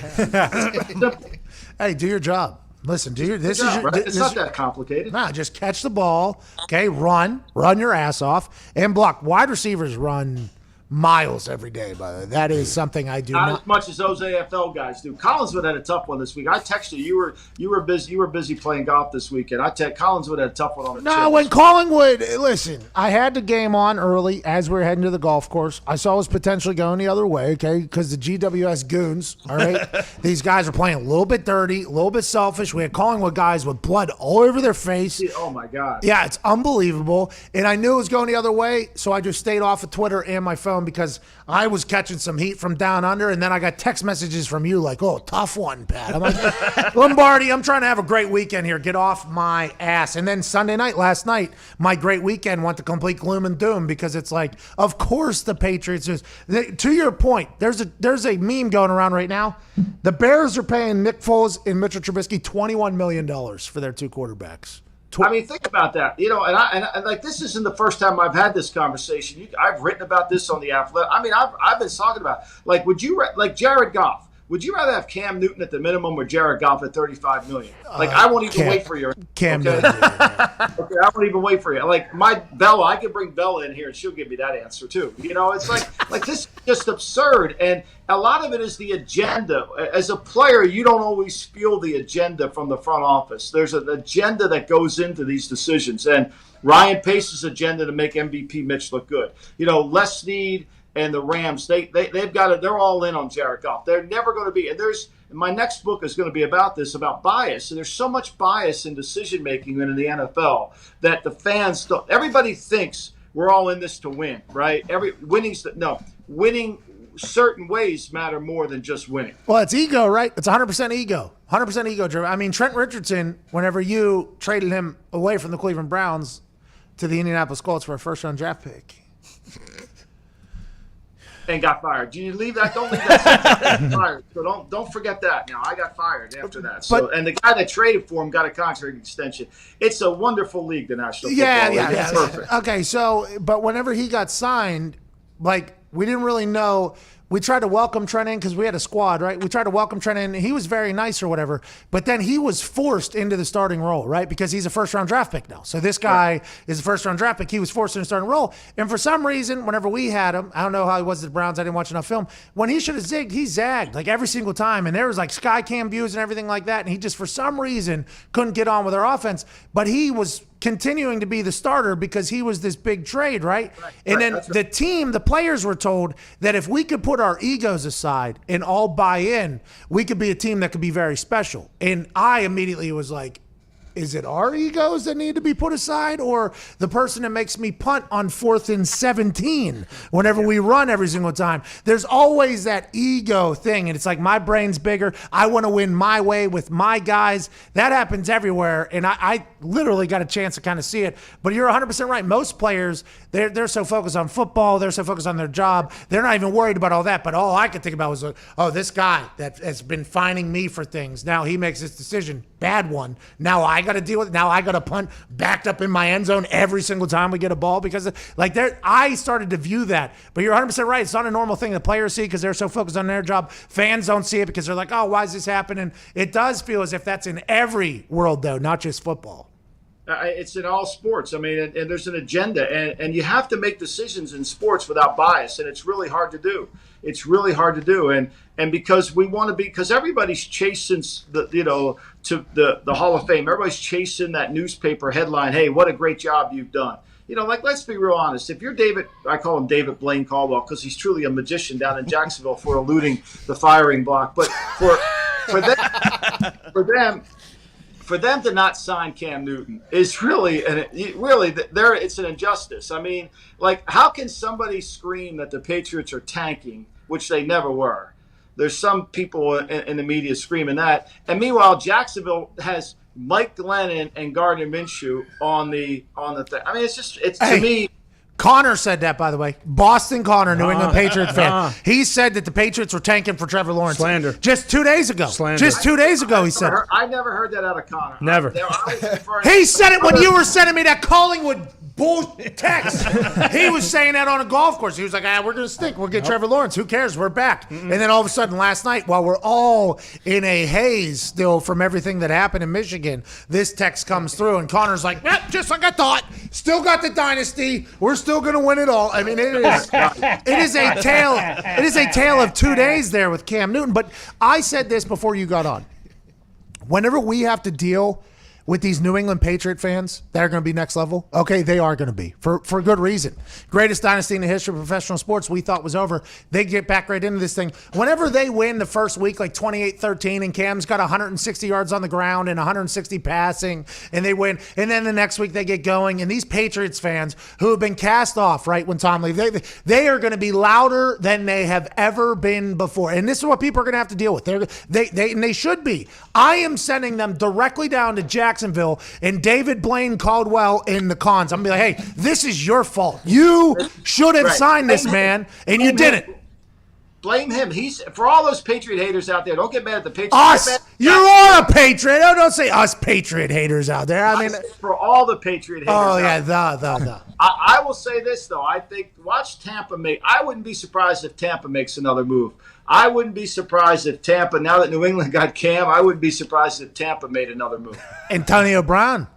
Yeah, I did. I mean, here you go, boy. You could put two in. You know, you're like Sherlock Holmes with that shirt. No. You think Antonio Brown's going down in Tampa because that conversation started early, and Bruce was like, no, not for me, dog. I'm thinking they're chipping away. You know how Andy used to chip away at the wall at Shawshank? You know, chip, you know? I think there's some chipping going on down there. There you go. Yep, I think there's some chipping going on down there, Pat. I'm just saying, keep your antennas up. You heard it here first. Just keep your antennas up. Is that breaking news right there? You're saying Antonio Brown? I'm saying that there's a lot of chipping going on down there, and it wasn't the kind you guys were doing on the golf course. Well, there wasn't a lot. I played. I'm potentially going right into the PGA here in like 2 more weeks. I've played 4 times, shot a legit 38. Okay, 1 breakfast ball, 39. I shot a legit 38 the other day on a very difficult course. I feel very, very good about my golf game. I do. And the more you play, it'll come down. I mean, you know, that's the beauty of golf. The more you practice, the better it becomes. A lot of guys here got worse as the weekend went on, which was quite a surprise. They should give it up. That means they should give it up. If you get worse when you're doing it, you got to give it up. But Antonio Brown going to the Buccaneers would be a whole different game now. That would be a whole different game. All right, we got to get to a break. Mike, I love talking to you, man. But you did say us Patriot haters, which makes me think you hate your kids. I said Patriot haters. In fact, you could. I wrote a column today, and I wrote it exactly the way I just said it to you in the column. The Athletic. We can write The Athletic? The Athletic. I wrote it this morning. How's that work? I got to be a member to read that thing? Yeah, you do. You got. It's like $3. It's 1 beer. It's 1 beer a month. Smart up there. That's 1 cone up in Michigan. Yeah. I think no, it's $5. I think. How much was it? How much were the cones? I think they're 7. It's easier. I love Connor's outfit today. Perfect. It's well done. Hey, check it out. Is that funny? I tell you what, that's the beautiful thing about Raider fans. They don't ever give up their jersey. They just duct tape the other side. And so they'll always have the right number somehow. Yeah, this is like a Browns fan here. He's just going to start listing names on the back because that's what the Patriots are about to start doing. Ladies and gentlemen, Michael Lombardi. Thank you, Lombardi. I appreciate you, man. Thank you. He's going to be so good. So good. He did say us Patriot haters, by the way. Oh, yeah. I thought I heard it, too. He's getting a little older. He might have missed it, but he did say us Patriot haters. I'm going to send that to his kid. I don't know his kid, but I'm going to send it in a video right to the Patriot Way or whatever the hell it is. Well, what do you get him for Father's Day? Probably nothing. That's why. Mm-hmm. Well, I got him Cam Newton as quarterback for a team. Happy birthday to all in New England. Thanks. Bro. It's outrageous. It is. It's outrageous. It is so outrageous to think about because the Bears could have got him. Could have got him. They could have got him last year whenever we were saying, hey, trade for him. Yeah. Could have got him last year. Jaguars should have definitely got him. Raiders, they paid Mariota $17.5 million over 2 years. 20 minutes after the hour. Show. Jesus.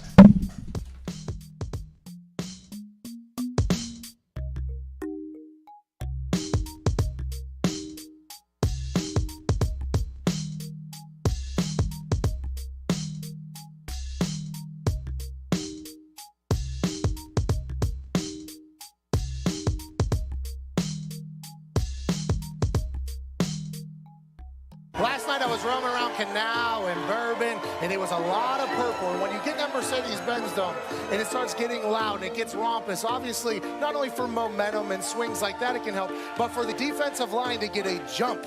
I think that is a big deal. A lot of freak athletes on the field, and kickers are a spectacle no matter what happens. Whenever you're in those high-pressure moments, you normally fall back on your fundamentals. You normally fall back on your technique. You try to take your brain out of it. Cade York hits a beautiful ball.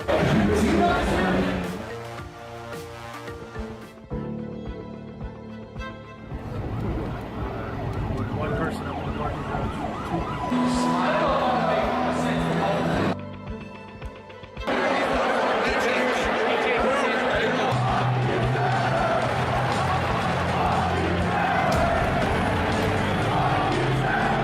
Think about him warming up right now. There's just 3 dudes in suits breaking down every single move he makes during his warm-up. What a wild scene here for Trevor Lawrence. Quarterback, number 9, Joe Burrow. You're supposed to be some draft expert, and you say Joe Burrow was a 5th-round draft pick before this year. Now he's number 1 overall. What do you know? What do you know, Todd?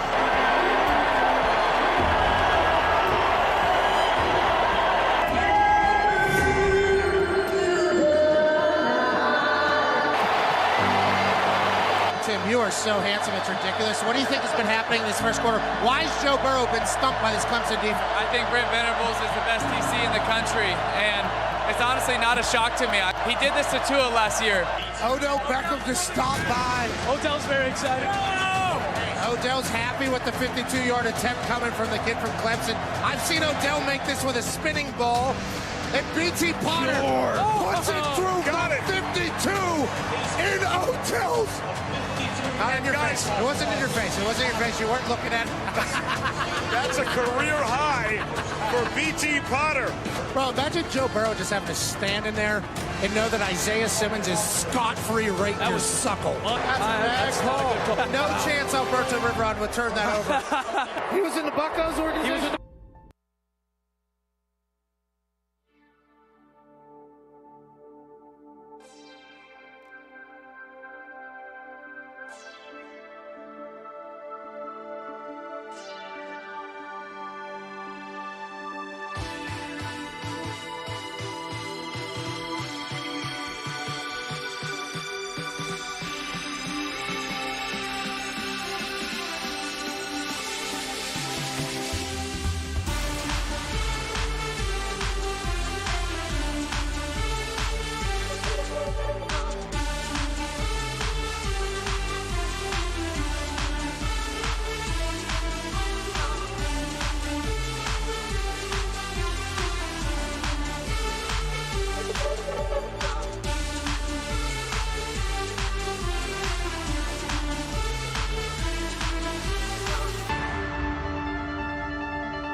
This is a heater here. What is this? Just some random stock. Darkness of my son. Oh, nice. Sure it's not Avicii? He's alive. Kind of rest in peace, Stevie. I think he's alive. I think there's a guy that we'll find is alive. Just like the Patriots are back to being alive. Shout out to the Patriots doing what they did last night because I was disconnected for the weekend, obviously. Big news. Cam Newton signs with the Patriots. Woo! All right. We're already sick of it. Mm-hmm. And it is exactly what I referred to earlier. Like, your insufferability this fall is 100% the Khan's fault. Yeah. The Khan family's fault. Mm-hmm. Shad Khan, Tony Khan, David Caldwell, Doug Marrone. It is their fault. Good people. I send every piece of insufferability from New England Patriots fans this upcoming fall, when everybody called them dead, directly to Duval in Shad Khan's pool paradise. I just want to let them know that is what I'm doing. I am misdirecting at all times to them because they could have signed Cam Newton. Now, what if Gardner Minshew goes on to lead Jacksonville Jaguars to the Super Bowl? What if, may I interject some pessimism here, what if Cam stinks? He doesn't. What if he's not healed up? The accuracy is an issue. Just hold they on. Can't click. What happens? Because a lot of people were tweeting me this last night when I tweeted about it. They're like, Pat, you got to be smarter than Joe Blow on the internet now that you're a sports host. Okay? You can't just have this reaction everybody else has. Cam Newton, 0 for his last 8 games. Okay. So if I'm Joe Blow, all right, is that what Bill Belichick is as well? Bill Belichick, the man that signed this guy, is he Joe Blow? Is Bill Belichick, Ernie Adams, and Josh McDaniels, are they Joe Blow? Did they do this strictly to cover up the penalties that were coming down from the NFL for their Cincinnati Spygate 2.0? Is that the only reason why they signed him? Or do you think they watched the film, called the damn doctors, saw what they were posting, and said, that son of a bitch is back? And so are we. Do you think that's potentially what it is? I'm sick of these people tweeting me like, Cam Newton's going to stink. The guy's not even good at football anymore. It's like, the guy had a blown shoulder and a broken foot, and they had him out on the field. I mean, what do you want from him? I've been calling for Cam Newton to get signed since day one of Cam Newton not being signed. His videos that he puts on the internet, now granted, are those only the highlights? Yes. But the things that are coming out of his mouth in those videos were very much something, if you have any appreciation for psychology, you'd say that guy probably has a lot to prove right there. That guy who has won at every JUCO he won, Auburn he won, high school he won, Carolina he won, even Carolina Panthers, by the way. Got Carolina Panthers to the Super Bowl. Carolina Panthers to the Super Bowl. They hadn't been there forever since Bill Polian was running the things there. So you're talking about a guy who all he does is win. Then he gets a blown up shoulder, flips a car, almost gets T-boned, and then breaks his foot in a preseason game. Like, he stinks. Well, you know a big part of playing quarterback? Your shoulder and your feet. I mean, it's unbelievable. I'm sick of people. He's going to stink. He's going to stink. He's going to stink. It's like, okay, you think Bill Belichick thinks he's going to stink? But you think so? If Bill Belichick thinks he's going to stink, is that how you think Bill Belichick?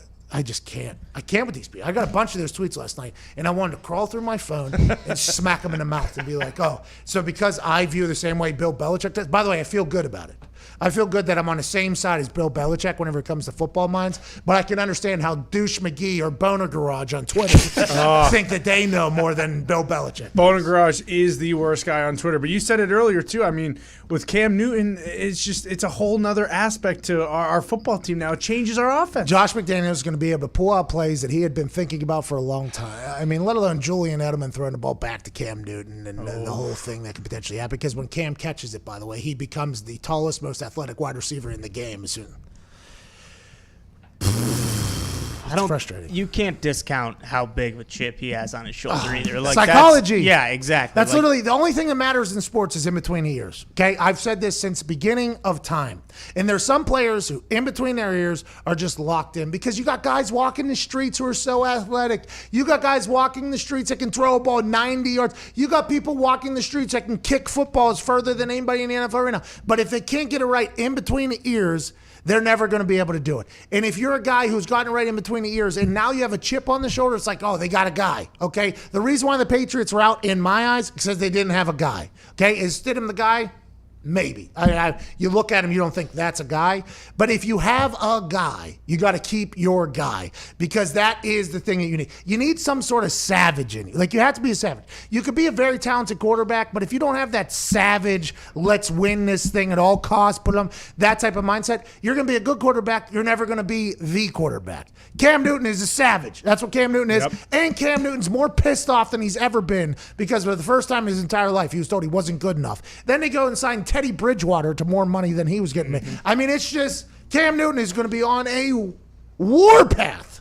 And now he happens to be doing it with a team that literally comes from the Navy. They come from the war grounds. And they got Ernie Adams sitting up there in the sky cam breaking down everybody's signals because they have it from Cincinnati Bengals Spygate 2.0. Let's not let that be forgotten because that's what they tried to do. Joining us now, the Business of Sports podcast, a man who is also an executive for Vayner Sports, which is Gary V's sports company. Ladies and gentlemen, I love his conversations. His first job ever was with Michael Jordan's agent. Now he's been there, done that with everything. He's worked in the World League. He's been an executive for the Green Bay Packers. Ladies and gentlemen, Andrew Brandt. Andrew! Hey, Pat. Andrew, how come all the terrible football teams didn't sign Cam Newton and the good teams signed Cam Newton? You know, I'm scratching my head on that too, Pat. It just seems like the Patriots do what they always do, which is swoop in when the market's at the absolute rock bottom. 4 months, not 1, not 2, not 3, 4 months, this guy was on the market with no signings. And people ask, well, he's only signing for minimum. I'm like, what do you think he's going to sign for? He's got no market, no leverage, no options. No one's called for 4 months. And we'll see what happens. I just think people have to realize, to the media and fans, Cam's a big name. To NFL executives, they're like, no, we like what we got. And you can say that's good or bad, but they're thinking, hey, we don't want to invest in a guy who's probably going to be a backup, and he's never been a backup before, and we'll go with what we have. Yeah, those executives are executives of teams that stink too, and they will perpetually stink. And I would bet against all those teams against the Patriots now with Cam Newton, very heavily on Cam Newton. But let's talk about his contract because this is something I think that is very interesting. He's taking a minimum deal, a la Jameis Winston did this down in the Saints. I think Jameis's upside's like $3.5 million. Cam's is $7.5 million. If they bring in any other players, they won't have enough money on the cap. Will that mean that they'll have to renegotiate somebody's deal during the season to open enough space for his incentive-based contract? I don't think I fully understand how that'll work out. Well, a little bit on salary cap 101 for you and your viewers, because if it's phrased by NFL media as up to $7.5 million, what that tells me it's like $1 million or whatever the minimum is, and then a whole bunch of incentives. Incentives are likely, which means they count on the cap if the player earned that in his last season. So in other words, if Cam had 10 touchdowns his last season, anything under 10 touchdowns incentive would count against the cap. Anything over that would not count against the cap, only would be funneled in if he got that at the end of the year. So my guess is because Cam hardly played his last year, everything is going to be unlikely to be earned, which means they don't count against the cap until if and when they're earned at the end of 2020. So basically, I'm thinking they have a cap number of Cam Newton of about $1 million. And everything else is on the come because it's not likely to be earned with the cap calculation. Okay, and then everybody thinks that the Patriots are going to have the most money out of everybody next year. Now, nobody knows what the salary cap is going to be with this season, right? You and I have talked about this. There's been a lot of reports about this. If there's no fans in the stands, but if they still had the advertising tarps that they're putting up, nobody knows what the salary cap is going to be, even though TV deals are up. Whatever. Could they potentially, would that incentive-based stuff, like $6.5 million, would that go into next year's cap then? Is that what it would happen, or how would that all play out? If he earns it, okay, then you do it's called the netting. It's something I did at the end of every year. How many incentives on your books didn't get earned that you were counting versus incentives on your books did get earned that you weren't counting, and you funnel all that up and you see if it's a credit or a debit. If it's a credit, you get money towards your next year's cap. If it's a debit, you get money taken away from next year's cap. So if he earns $6 million of incentives and the Patriots have nothing else on their books, of incentives that were counting and didn't get earned, yeah, it's $6 million off the 2021 cap. That's how it works. So that could have gone up to 10 million, 15 million. That number, if it was all incentive based, could have been as big as they wanted because their 2021 cap is as big as possible. Why do you think 7.5 was the number where it was at? I assume there's wins involved, offensive percentage, plays, and stuff like that. Do you think that they knew that 7.5 million was enough for Cam to be like, okay, let's do it? Do you think that's the case? Yeah, I mean, I think they looked at the market and they said, you got nothing. I mean, let's be honest. They said, you got nothing. Here's what we'll do. And you're absolutely right, Pat. This incentive base, my sense of what it is for him to get $7.5 million, he has to play 80% of the plays. He will win win the Super Bowl, lead the team, lead the league in yards passing, lead the league in touchdowns, whatever it is. That's how these incentives work. These maximum incentives. I mean, Andrew, he's going to win. He's going to do it. I think this is going to be a scene where, like, when you look at the Jacksonville Jaguars from a business standpoint, they get rid of Nick Foles, they bring in Mike Glennon, right? Who knows how their salary cap's going to go? And then let's look at the Bears. They're paying $21 million for two quarterbacks that both of them, neither one of them are as good as Cam Newton. Now, granted, Nick Foles might come out and be, Super Bowl champion, legit, might be unbelievable. Nobody knows, but he's in a fair competition with Mitchell Trubisky. Why do you think nobody was, because Schefter's come out and said nobody else was interested in Cam other than the greatest team in the league, basically. Why is that, you think? Is it business-wise? Do you think it's personal-wise? What do you think it is? You know, my feeling is teams looked at Cam Newton, let's take the politics out of it, in some ways the way they looked at Colin Kaepernick, that this guy we cannot trust, if you will, to come in and be our starting quarterback. And Cam Newton seems to be one of those players where he's either a starting quarterback or he doesn't have a lot of value. You know, Cam Newton as a backup, to me, is going to be an issue with your starting quarterback because of all the things you're talking about. That name, every time your starter throws a bad pass, every time he throws an interception, fans, media, you got to put in Cam. Same thing with Kaepernick. And this is why teams, I think, shy away from that. Because you've been in these rooms. I represented Hasselbeck, who was a starter and a backup to Brett.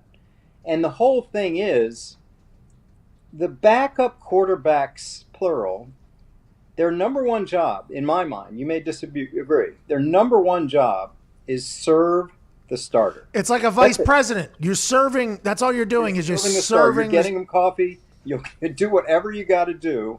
You serve the starter. You know, you mentioned I worked for Gary Vayner. We had a couple quarterbacks taken the draft at the end of the draft. Congrats. I give them advice. I say, your job is to go in there and serve the starter, whatever you can do. Whatever you can do. I got Cole McDonald. He's a backup with Ryan Tannehill. Do whatever you can do.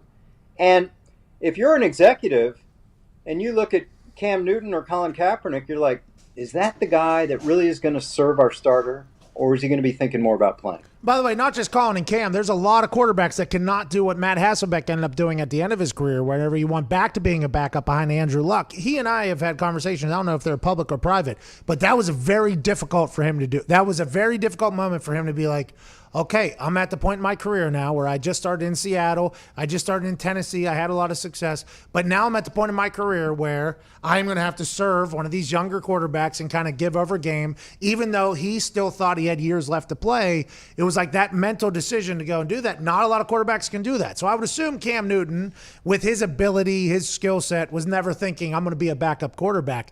But there had to be a team out there that was like, hey, Cam is much better than our guy. Much, much better than our guy. Let's get him in here. And they never did it. So now whenever the Patriots fans are absolutely miserable to deal with and insufferable and just disgusting to hear from whenever they're winning games, this is all Shad Khan's fault. That's all I'm saying. This is Shad Khan's fault. I don't want to hear anything else, Andrew. You know, one thing you referenced as you were welcoming me in is at the same moment, within a minute, right, of this announcement, we get from Schefter, oh, they got all these penalties for videotaping. Same exact minute, by the way. It was boom, and then let's hide this one under here, bang. How transparent was that? If anyone's thinking they pulled one over on us, like, hey, we just found out, like, the moment we announced Cam, like, come on. So everything's strategic. everything in PR is about when and how, and it seems to me one of these stories, at least, Pat, one of these stories, whether it's signing Cam or these penalties against the Patriots, has been out there. I mean, under the mushroom cloud, maybe for days, maybe for weeks.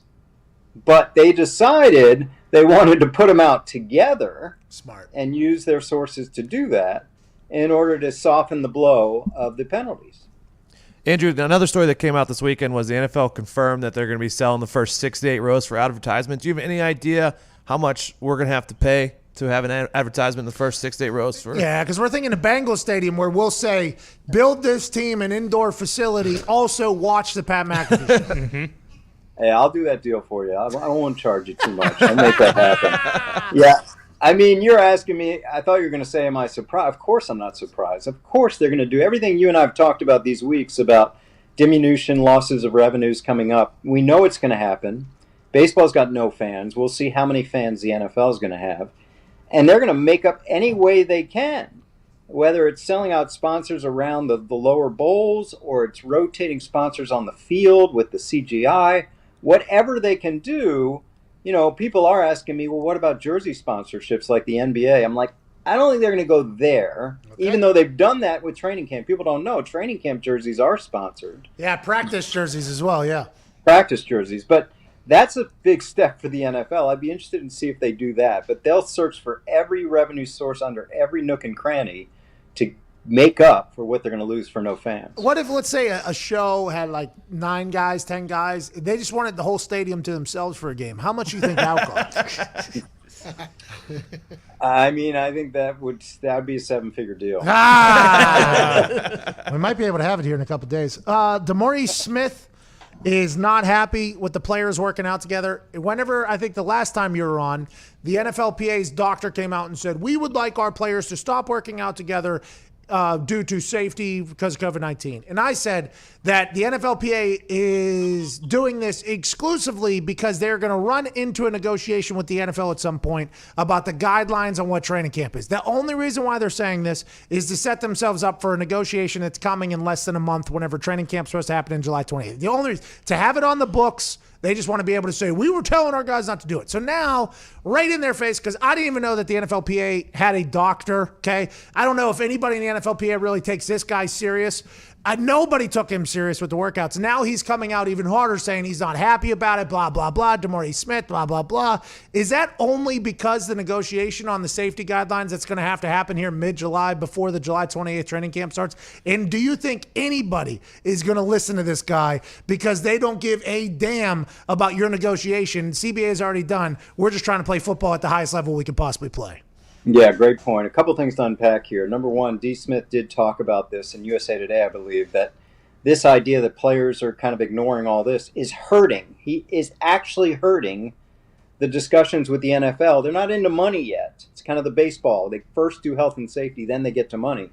It's hurting their health and safety discussions. It's compromising what they're saying to the NFL, which is, hey, we're doing our part, and the NFL is saying, no, you're not. Look at Brady and them. So you've got that going on. Number two, Tom Mayer, who you referenced, I sat in a conference call last week, Pat, and he said things that I never even thought of. He said, hey, listen, people say our population is young, strong, healthy, armored against this virus.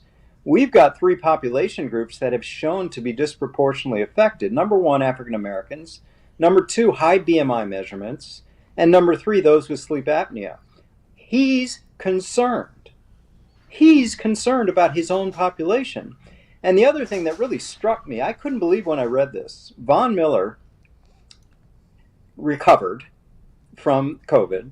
He, in an article, it sort of stopped me in my tracks. He said 3 weeks after recovering, he's still having some windedness issues. He's still having lung capacity issues. He's still having trouble working out. And I'm like, oh my God, Von Miller? I mean, this is happening to the strongest and fittest and healthiest and trimmest of guys and armored, you would think, against this virus. So that's a concern. So when we see a player in September get COVID, we're like, okay, he'll be back in October. Well, maybe not. Maybe not to the extent of the player that we think he is. And these are things that are concerning. Well, Tom has to say that, right, just to prove his point even more so for negotiation with the NFL, right? I mean, these things that he's saying he has to say.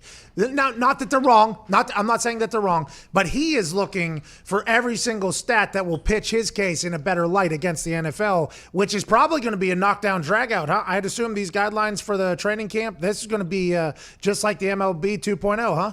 Yeah, first health and safety, then money. And speaking of Toms, real quick on the other Tom. Like, what has got into Tom Brady? Like, 20 years, we never heard a peep. Ever. Well, he wasn't in allowed. New England. Never heard a peep, right? He's under the mushroom cloud. Now, the last 3 months, every day it's social media this, it's ignoring the workout advice, it's bringing his guys together, it's going to parks and getting pulled off of parks. Tom Brady has been freed. And we're seeing a whole different Brady these past 3 months. It's amazing. Well, will we see a new Cam Newton? Nobody knows. I think he's going to be good. And Tom, the adhering to workout advice, he didn't even know that guy existed before that guy said work out. So that could be a little bit He's of a like, I'm the only Tom around. Ladies and gentlemen, Business and Sports Podcast. It's very good. Andrew Brandt. Thank you, Andrew. Woo! We got to get to a break. Yeah, you're the best. We got to get to a break. We're back on the other side here, closing out hour 2. We'll take some phone calls during the break at youtube.com/The Pat McAfee Show. Tom Mayer saying, hey, listen, this is what we got going on. And the players are like, I didn't even know you exist, dog. I'm going to go get this money. Isn't that what we're trying to do? We're going to do good at football. We're going to go get this money. But they don't even know that there's a negotiation happening on negotiations. It's all BS. We're back on the other side. It's the Pat McAfee Show.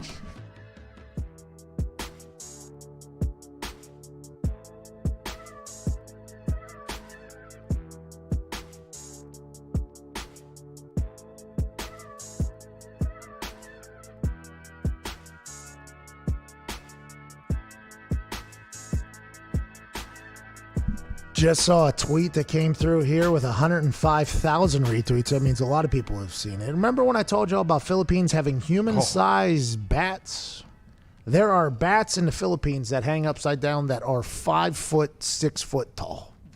What? So I have a woodpecker flying around my property that's the size of a toddler. Okay, I have a woodpecker that's flying around my property, size of a motherfucking toddler. Okay, this little thing comes in. It already cracked my window in my office. It's cracked my window in one of my shitters. This thing is a menace and a problem, and it's only a matter of time before he saws down an entire fucking tree in my backyard, okay? This thing is massive. It's lived a very comfortable life, but it's got nothing on this bat. This bat is huge. It is a legit 16-year-old flying through the sky. It's kind of sleeping. It's next to a motorcycle that looks like the same size. Zito, can you get it? I found this one. Is this the wrong one? It's very similar. Yeah, very similar. That is very similar. The tweet just came through the group text message, but it is unbelievable. The giant golden crown flying fox can be found in the Philippines and has a wingspan of 1.7 meters, which is 5.5 feet. Despite their hulking size, these bats are vegetarian and consume primarily fruit. Thank God. Sure. Yeah. Thank fucking God. that.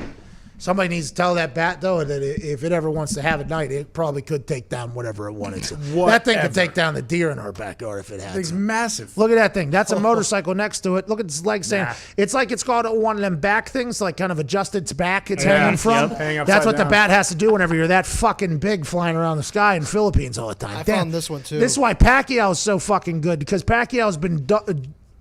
What's that? I found that one, too. That one kind of stinks. I mean, there's a human there, but this son of a bitch with a straight-on shot. Look at that shot. Zoom in on that face, Zito. Look at that thing. It's like a cow head, a goat head. It's like a dog in a garbage bag. It does look like a dog in a garbage bag. How's that thing fly? It just flies through the sky like Avatar? Is that Jacob Sully flying through the sky? Fucking madness. Let's go to Joseph in California. What's going on, Joseph? That's insanity. What's going on, Pat? Well, I just found out there's a 6-foot fucking bat flying through the sky in the Philippines. It's only a matter of time. Was it 2020? We got murder hornets here at one point. No. I feel like one of them grown-ass bats is going to showcase and show up in America, Joe. Well, you just got to stay out of the Philippines, Pat. Well, true. And if that thing comes into our skies, by the way, I know what you got to do. Punch it right in the mouth. You punch one of them bats, holy shit. Sorry, Joe. We just saw a picture of its wingspan. That thing is a flying... It is a pterodactyl. I think it has a cigar in its mouth. No problem, Pat. I just calling in. Wanted to weigh in on two things. You know, first off, with a Patriots cheating scandal. You know, old football coach of mine always taught me, if you're not cheating, you're not trying. That's just how it is. Okay. You know? Never heard that. And secondly, the Patriots, I'm a Rams fan, so nobody hates the Patriots more than I do. But you know what? I think they're better. They're better now with Cam Newton. They still have a stellar defense, and now you got Cam over there running things. I think they're a lot better, and look out. Joe, I will say this. Bills fans, Jets fans, Colts Dolphins fans, Colts fans, Mm-hmm. Steelers fans. The only fan base that doesn't hate the Patriots, probably more than the Rams, is the Giants fan base. And that's because they won 2-0 against them. But I can understand that magical Rams run you guys went on that you scored 2.5 points in the Super Bowl or whatever. Because Bill Belichick Hey, just we got 3. Okay, We got 3. that's on me, Joe. But you're 100% right. I think they got better with Cam. I think Cam's going to have his best year yet. I mean, it's only you put him with the best coaches that have ever existed. Yeah. Let's assume that they're going to make some things happen. It's fucking unbelievable that this deal went through. Let's go to Nico in South Carolina. What's going on, Nico? Great name. Hey guys, how you doing? Besides all this Boston Connor Patriots talk, how you guys doing? How you doing? Keep moving. How you doing? Keep moving. How you doing? Keep moving. All right. First of all, I just want to say thank you for teaching me and kind of getting me enlightened on the AFL. How about those Gold Coast Suns? And just wanted to get your thoughts on what Sundown. Just want to get your thoughts on what the Hawthorne Hawks coaches are talking about, how the game's actually slowed, because I've been enjoying every game so far I've watched. There's been a great question, Nico. There's been a lot of conversation by the Aussies about how terrible this AFL season has been because they shortened the quarters and the boys are coming out of the quarantine. They've been very upset about it. And all I've kept saying is, I don't even know if it's a bad game because I never saw a bad game. I'm just seeing a good game out there. I'm getting judged by a lot of Aussies. I guess they gave a shout out to us on the game Sunday morning or Saturday morning, and I'm very thankful for that. But boy, that game is one. I did not know we're back right now. No worries, Dawn. Dawn, don't worry about it. This is Nancy.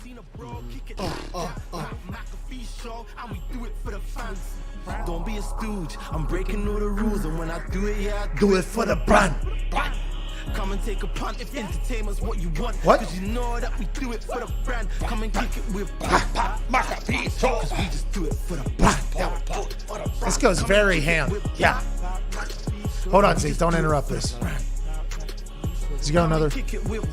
No, let's go to the next one. Great song. I don't want Zito to read over a guy in Nancy. Yeah, I don't A British rapper just made a banger for us. You got 1 minute, so you better get. If you're listening to the show right now, I want you to take a second look down. When the last time you shaved your junk? It's been a while. Don't lie. Let's take a second to thank our main sponsor for Manscaped. For a whole new combo, get rid of the funky shaving the junk. That's right. Oh yeah. Manscaped is the only men's brand dedicated to the below waist grooming and hygiene. Manscaped has forever changed the grooming game with the Perfect Package 3.0 Essential Kit. I'm gonna call the action real quick. Yeah. Get 20% off and free shipping with the code America at Manscaped.com. That's 20% off with free shipping at Manscaped.com. And use code America. Your partner, your body, your balls will thank you. Hey! We got 20 on down there, 30 seconds down. 15, make it 10. 10, maybe 5. 5 down to 2. 2 down to 1, maybe no more time. New England Patriots got better with the signing of Cam Newton. I have no idea why nobody else would sign him. We talked to Tom Curran. We talked to Michael Lombardi. We talked to Andrew Brandt. Everybody's confused and everybody thinks the Patriots are going to be better. We talked about Tamori Smith and nobody caring what his thoughts are. We'll be back with McAfee and Hawk Sports Talk at 1 p.m. Eastern Standard Time at youtube.com/The Pat McAfee Show. This has been that show. Cheers. Woo!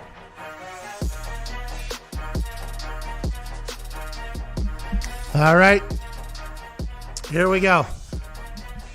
Emmett, you had your best day when? Friday. Yep. You Wednesday. successfully read words. Wednesday. Because we didn't have a show Friday. Yep. Wednesday, you successfully read words that you wrote down. Will he be able to do back to back? Will he be able to get a streak going? Intern, mullet, minutes for Monday, June 29th. Begin now. Here we go, Mitt. All right, we had a loaded show today coming off Pat's Bachelor Weekend in Michigan, full of vitamins and golf. Shout out to Dustin Johnson winning the Travelers Championship. The Bengals Spygate 2.0 penalties came out against the Patriots, but former NFL MVP Cam Newton has been picked up by the greatest coach of all time. Yeah. What the fuck was that about? What was the quotes? The greatest coach of all time. Quote from you. Oh, okay. I don't want someone to count that one as an error. Connor, beautiful jersey. Shout out to Simply Safe Home Security. Great ad read tone. Thank you. We had Tom Curran. Oh, we don't know either, though. So From NBC Sports Boston, come on to discuss Cam Newton. Discussed Are you okay? Sorry, yeah. My Are you bad. all right? You Yep, hacked all some good. darts this weekend? You blowing cigs, dude. All right. Well, he discussed a philosophical No shift response. in the Patriots' offense, off-season moves, being a bottom part of the league talent-wise, and this being a building year for the Patriots. You're doing great. The timing of the signing It's came a in spit perfect. cup. That's not a coffee cup. That's just a spitter. Yeah, so that's potentially spilling You're oil. a pig. on the couch. You're a pig, Mitt. Respect. We talked Stidham taking the first team reps day one of practice and then getting his ass beat. All good things must come to an end. Who knows? On the field, though, not. Yeah, my bad. You never know. Who knows when the Patriots run will? Cone family, you are to blame for all of this. Cone family. It's over. The Cone family. The Cohn family. Yeah, obviously the Cohns, they're the big donors, I believe, for the Democratic Party. Coneheads. Yeah. Yeah, I believe they're the big, or the Republican Party. That's who you're referring to. No, it's the fucking Gons. And they'll never hire your dad now. You should feel terrible. Not a bad 2 hours here. I feel like we had a good conversation. The Cam Newton news really hit me right in the ball sack. I'm going to be honest. I am not pumped about it. I thought there was a bevy of teams that needed Cam Newton and should have signed him. But instead, we have to live in a world now with the New England Patriots having Cam Newton a quarterback. So not only are... Forget it. 1 o'clock, McAfee and Hawk Sports Talk will be back right here, youtube.com/The Pat McAfee Show. Cannot wait to hear AJ Hawk's takes on this entire thing. I assume it's going to be very similar to mine, which is, of course, the Patriots are the only team that would sign this guy for a minimum contract, and he's going to end up being their starter, and now they're going to lock him in for another 4 years. He's going to be a Patriot for probably the next 5 years. Great. You muted his mic. Smart.